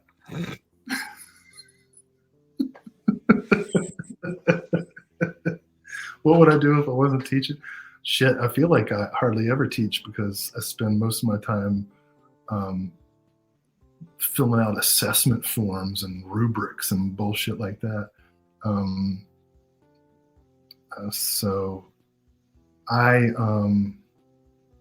if I got to choose what I did, it would be a lot of research and writing. To make a living, I'll manage a Jimmy John's at this point. I've been teaching. I know I don't look that old or anything. I'm 45, and I'm not that old. But I've been teaching at the university level for 17 years. So it's been a long time since I've done anything else. But if you need a content manager or a social media marketing person, copywriter, I can do that shit. Good to know. I could use some of that. Yeah. Your big cult films class. Other than being a well-rounded, seeing a lot of things that they wouldn't have chosen, Sardis wants to know what do you really hope that somebody completing that course and being successful at it, what do you hope that they leave with?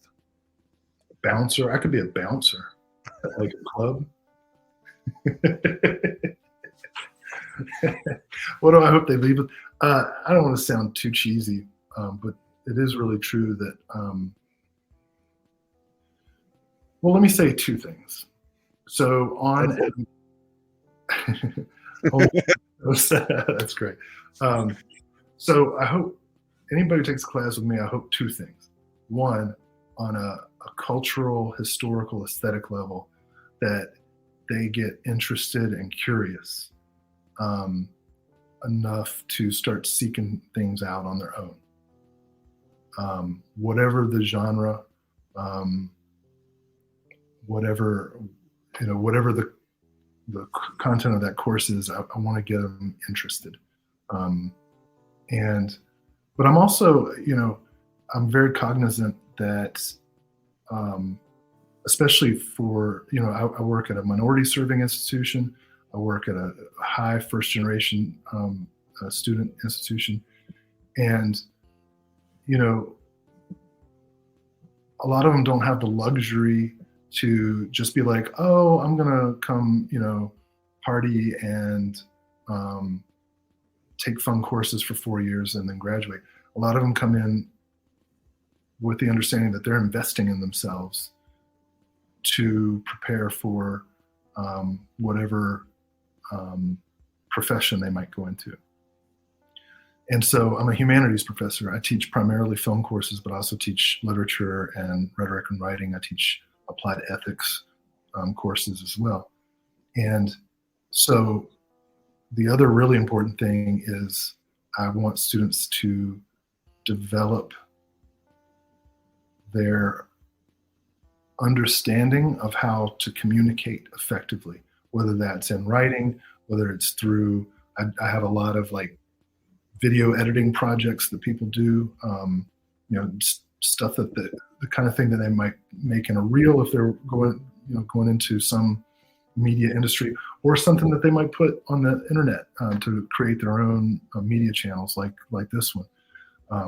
So I do emphasize skill building as well. Yeah. Get curious and develop your skills. I like both of those answers. Now that we are sort of bringing this in for a little landing, without going into tons of detail, can I lightning round some questions for you where you only give literally a couple words response? Yeah, you got to rein me in. I feel so boring. I thought it was going to be questions like, "What's your kink?"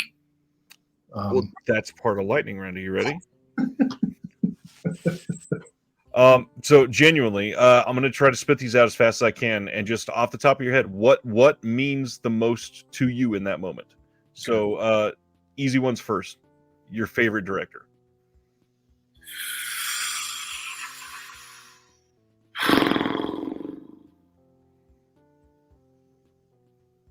Cronenberg.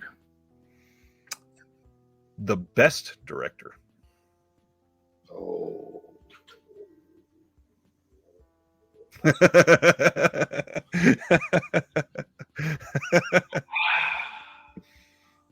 These are going to be such boring answers.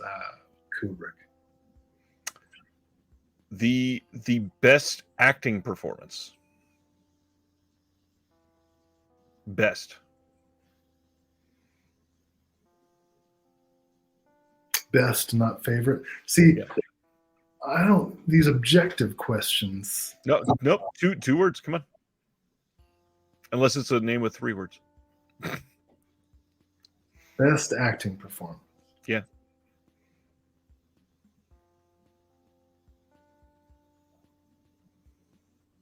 That lady from The Passion of Joan of Arc. And favorite acting performance? Wow. John Terlesky in Deathstalker 2, Duel of the Titans. How about favorite film to come out since the pandemic?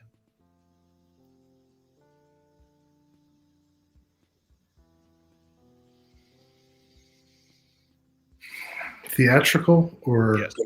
Or streaming, either way. I haven't seen that many.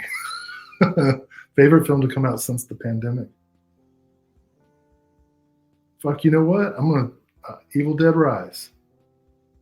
Interesting. Favorite remake? The Maltese Falcon. Your favorite class you've ever taught? Cult films. Actually, the global cult films class, because I don't get to teach it very often, and it is a mind blower. I'll tell you the film I show in there that knocks people on their ass. This Korean movie called Chaser. Grim, brutal, unrelenting. No Blu-ray release that I'm aware of. Chaser. Interesting. Yeah. Let's see. How about most underseen director? Like somebody that you would defend to the death that people need to watch more. Jim Wynorski. I knew that was coming. I don't know that he's the most underseen director. He's probably the director that more people have seen and not known. That's true. All right. If you could be given the opportunity tomorrow to get a contract to do an audio commentary for any film, for any label, what is the film and what is the label? So the label would get this movie? Yeah. Like, what is the perfect world scenario for you? Can I give 2? Maybe. Let's hear the first one. All right. So the reason I want to give 2 is because my friend and writing partner, Chris Woofter, who did the Toby Hooper book with me, there's a film that if I could do it with him, it would be like one of the most perfect things ever. And that is Toby Hooper's Night Terrors. And I feel like that would have to be a Vinegar Syndrome thing. I think that's where it would fit the best. Interesting. Me going solo, or maybe with a special partner to be named later.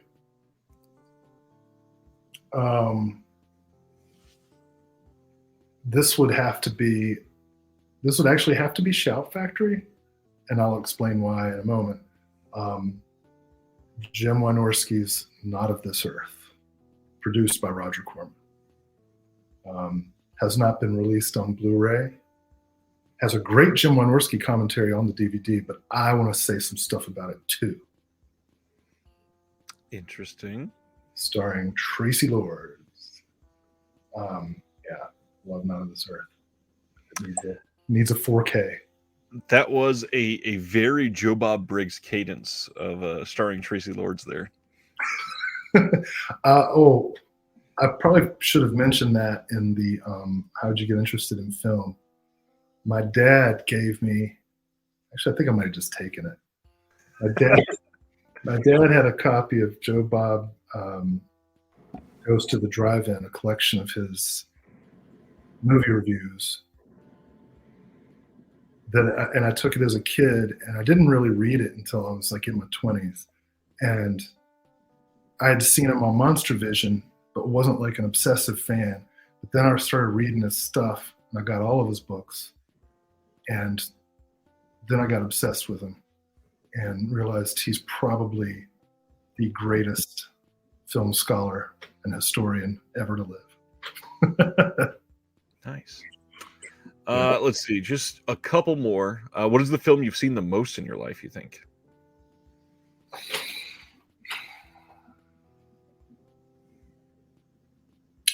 Probably a three-way tie between Slumber Party Massacre 2, Army of Darkness, and Big Trouble in Little China. Well, actually, now because of the teaching, Frankenhooker too. That makes sense. That makes sense. None of those are my favorite movie. Of course not. What do you think is the film that if a disc release was announced tomorrow that you would be absolutely most excited about? Oh shit, I can't believe I didn't say this for my commentary. Well, my favorite film, and that is Michele Soavi's Cemetery Man. De la Morte del More. Yeah. I'd love to do talk. That's a great answer for you. Yeah. That movie is, I talked about that movie on They Live by Film. For those who haven't seen it or heard of it, it's kind of a loose remake of Vertigo set in a cemetery full of inexplicably rising living dead with Rupert Everett. All right. Let's just end this on an interesting note, because the last time that it was just the two of us and we had a conversation outside of Reconnected on the channel, it was a check-in on the hobby. That was in, I think, January. Just overall thoughts. How do you feel? We're halfway through 2023. We've got a lot of announcements already all the way up through like August and September. Do you think this is a good year, great year? You feel like things are slowing down? You feel like, oh my God, I can't catch up? How are you feeling overall? Well, I guess there's two questions in there, right? Because there's like me as a film collector. Yep. And then there's the state of the marketplace and the health of the labels and growth of the labels. I don't know. I don't have any knowledge of the numbers, right? Like what kind of profit margins people are making. what releases are, um, a net loss, what releases are big hits and whatever. I just know that there's never been more available than there is right now, and the releases seem to be increasing. Like seems like every time I'm on, there are more movies to talk about. And it also seems like every time I'm on, there are fewer movies that I know anything about. Yeah. which is which should be concerning since I'm supposed to know this shit. So yeah, I mean, like, I don't know what the future is. You hear some naysayers and doomsdayers, including people in the industry, right? Like, I know people like Bill Lustig, for example, over at Blue Underground, feels like the industry is going to eventually crater. I can't remember the name, but I heard one of the guys from Kino say something similar. And yet at the same time, Kino's releasing shit faster than anybody can keep up with. Blue Underground, not so much, but they're continuing to restore their back catalog into these great 4K editions. Yep. Bill Lustig, by the way, I just found out is the nephew of the Raging Bull guy. I didn't know that. Yeah. That's kind of fun. So I don't know. Like I'm no industry insider, so I don't know what the future holds. But gosh, in the short term, things look amazing. And I'm in a position now where, as a collector, I'm very privileged because it's my job to teach film, and I'm able to sometimes get resources to get things, and that's great. At the same time, I've had to slow down just for space reasons. Yeah. And I got like 8,500 titles in my collection. I need to kind of contract a little bit. Well, at the same time, being on a show like this and being like, oh, that, and that. Got to fill the gaps. Got to fill the gaps in my knowledge. Doing that once a month on the busiest week can't be helpful. Yeah. So that's actually a hard question to answer because I feel so excited all the time. Like I spend a pretty good part of every day like looking at new titles or titles that are coming soon, or finding out that something that I've really wanted for a long time is finally going to see the light of day, or discovering something that I'd never heard of, and being like, wow, how do these guys find this stuff? I don't, I've devoted my professional life to this, and I don't know half of the shit that they're talking about. So it's humbling. The hobby is humbling, because I've got my fancy little doctorate credential, and managed to get a fairly low paying but but still a job where I get to have a say over what students watch. I'm incredibly lucky that way, and yet I don't know. Like I don't feel like I know any more than anybody else. Right. And even though clearly I do, but no, I like it.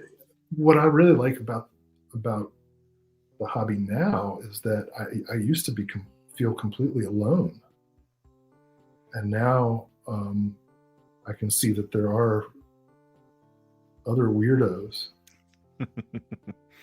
who care about the things that I'm talking about.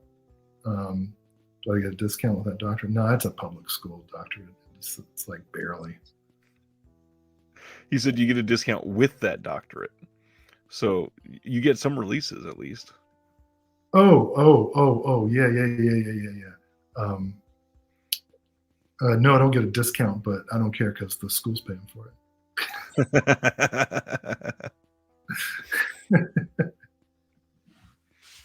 Oh, and let me tell you, Stan said something about doing a commentary on Night Terrors. Let me tell you, buddy, wait till you hear what Chris Wolfter has to say about that movie. I would just be trying to keep up with him.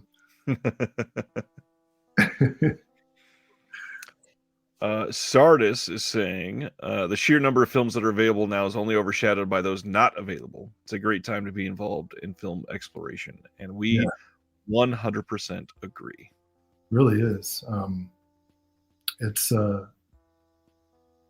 and what's so great that all these labels have done is they've really exploded the idea of a film canon. Yeah, right? Like it's only the most stubborn of the entrenched old guard faculty are still like Kurosawa, Hitchcock, Renoir, and that's it. You know, it's it's almost impossible now to go through life as a fan or as a student without really pushing your boundaries. Although some students manage to do it, I swear I still every freaking semester I'll be like, has anybody seen this movie? And a bunch of people will say yes, and then they haven't seen it. They've seen like a clip on YouTube, and I do have to combat internet attention span these days, which is why it's nice to be able to show a film in a classroom with people who like have to sit there and watch it. You know? Yeah, that's got to be rough. I mean, the amount of people that have never seen some of these classics and think that they have because they've ingested so much media in tidbits. Yeah. It's got to be frustrating. Yeah. Well, and they're used to, they're used to a type of blockbuster cinema that's designed not to really be paid attention to. I mean, like MCU movies, for example, are kind of, they go through a process in which dialogue is reduced as much as possible in order to make it easier to dub or pop in subtitles for especially the Chinese market releases, right? And the sort of serial style of storytelling. And I'm not doing a Scorsese style slag of superhero movies, although I would. But like I'm saying that young people grow up primarily in a type of blockbuster filmmaking that's designed for you to like be looking at your phone, which you should never do in a theater, or half paying attention. And because the spectacle is so big, you'll still pretty much know what's going on. Yeah. So little films, low budget films that you have to pay attention to are an important corrective. On that note, I think that this has been a wonderful, fascinating conversation. I am fortunate to know a little bit more about Dr. Dodson, and I hope everybody is happy getting to know him and getting to see the friendship grow over the last year. And there's lots more to come between us. On that note, I also did want to say, keep in mind the community is ever growing. The Patreon is getting updated overnight tonight and tomorrow morning. If you are interested in going even deeper in that community, getting to know a lot of us that are in this every single day, the Discord is waiting for you. But there's a lot of stuff that will be added to that Patreon that is very, very brand new. So go take a look at it in the morning, and yeah, it's gonna be an interesting time. Yeah, you know what? That felt good. I've never been to therapy before, but maybe now I should. People keep telling me I need to. I'm a psych major. I can just listen to you. Maybe that's what I don't really. I gotta tell you, I don't really like. Well, it's not I don't like it. I just don't really do that self-disclosure stuff very much. But thanks for people asking questions and stuff, or sitting through this crap. Of course, everybody, this has been amazing. Please come back next Thursday. As usual, we've got a fun guest lined up that you will find out about soon. But in the meantime, follow Will everywhere. Links in the description. Make sure you stay up to date with Disconnected, and we will see you next time. Go watch a movie, please. Broaden those horizons and challenge yourself. Do it.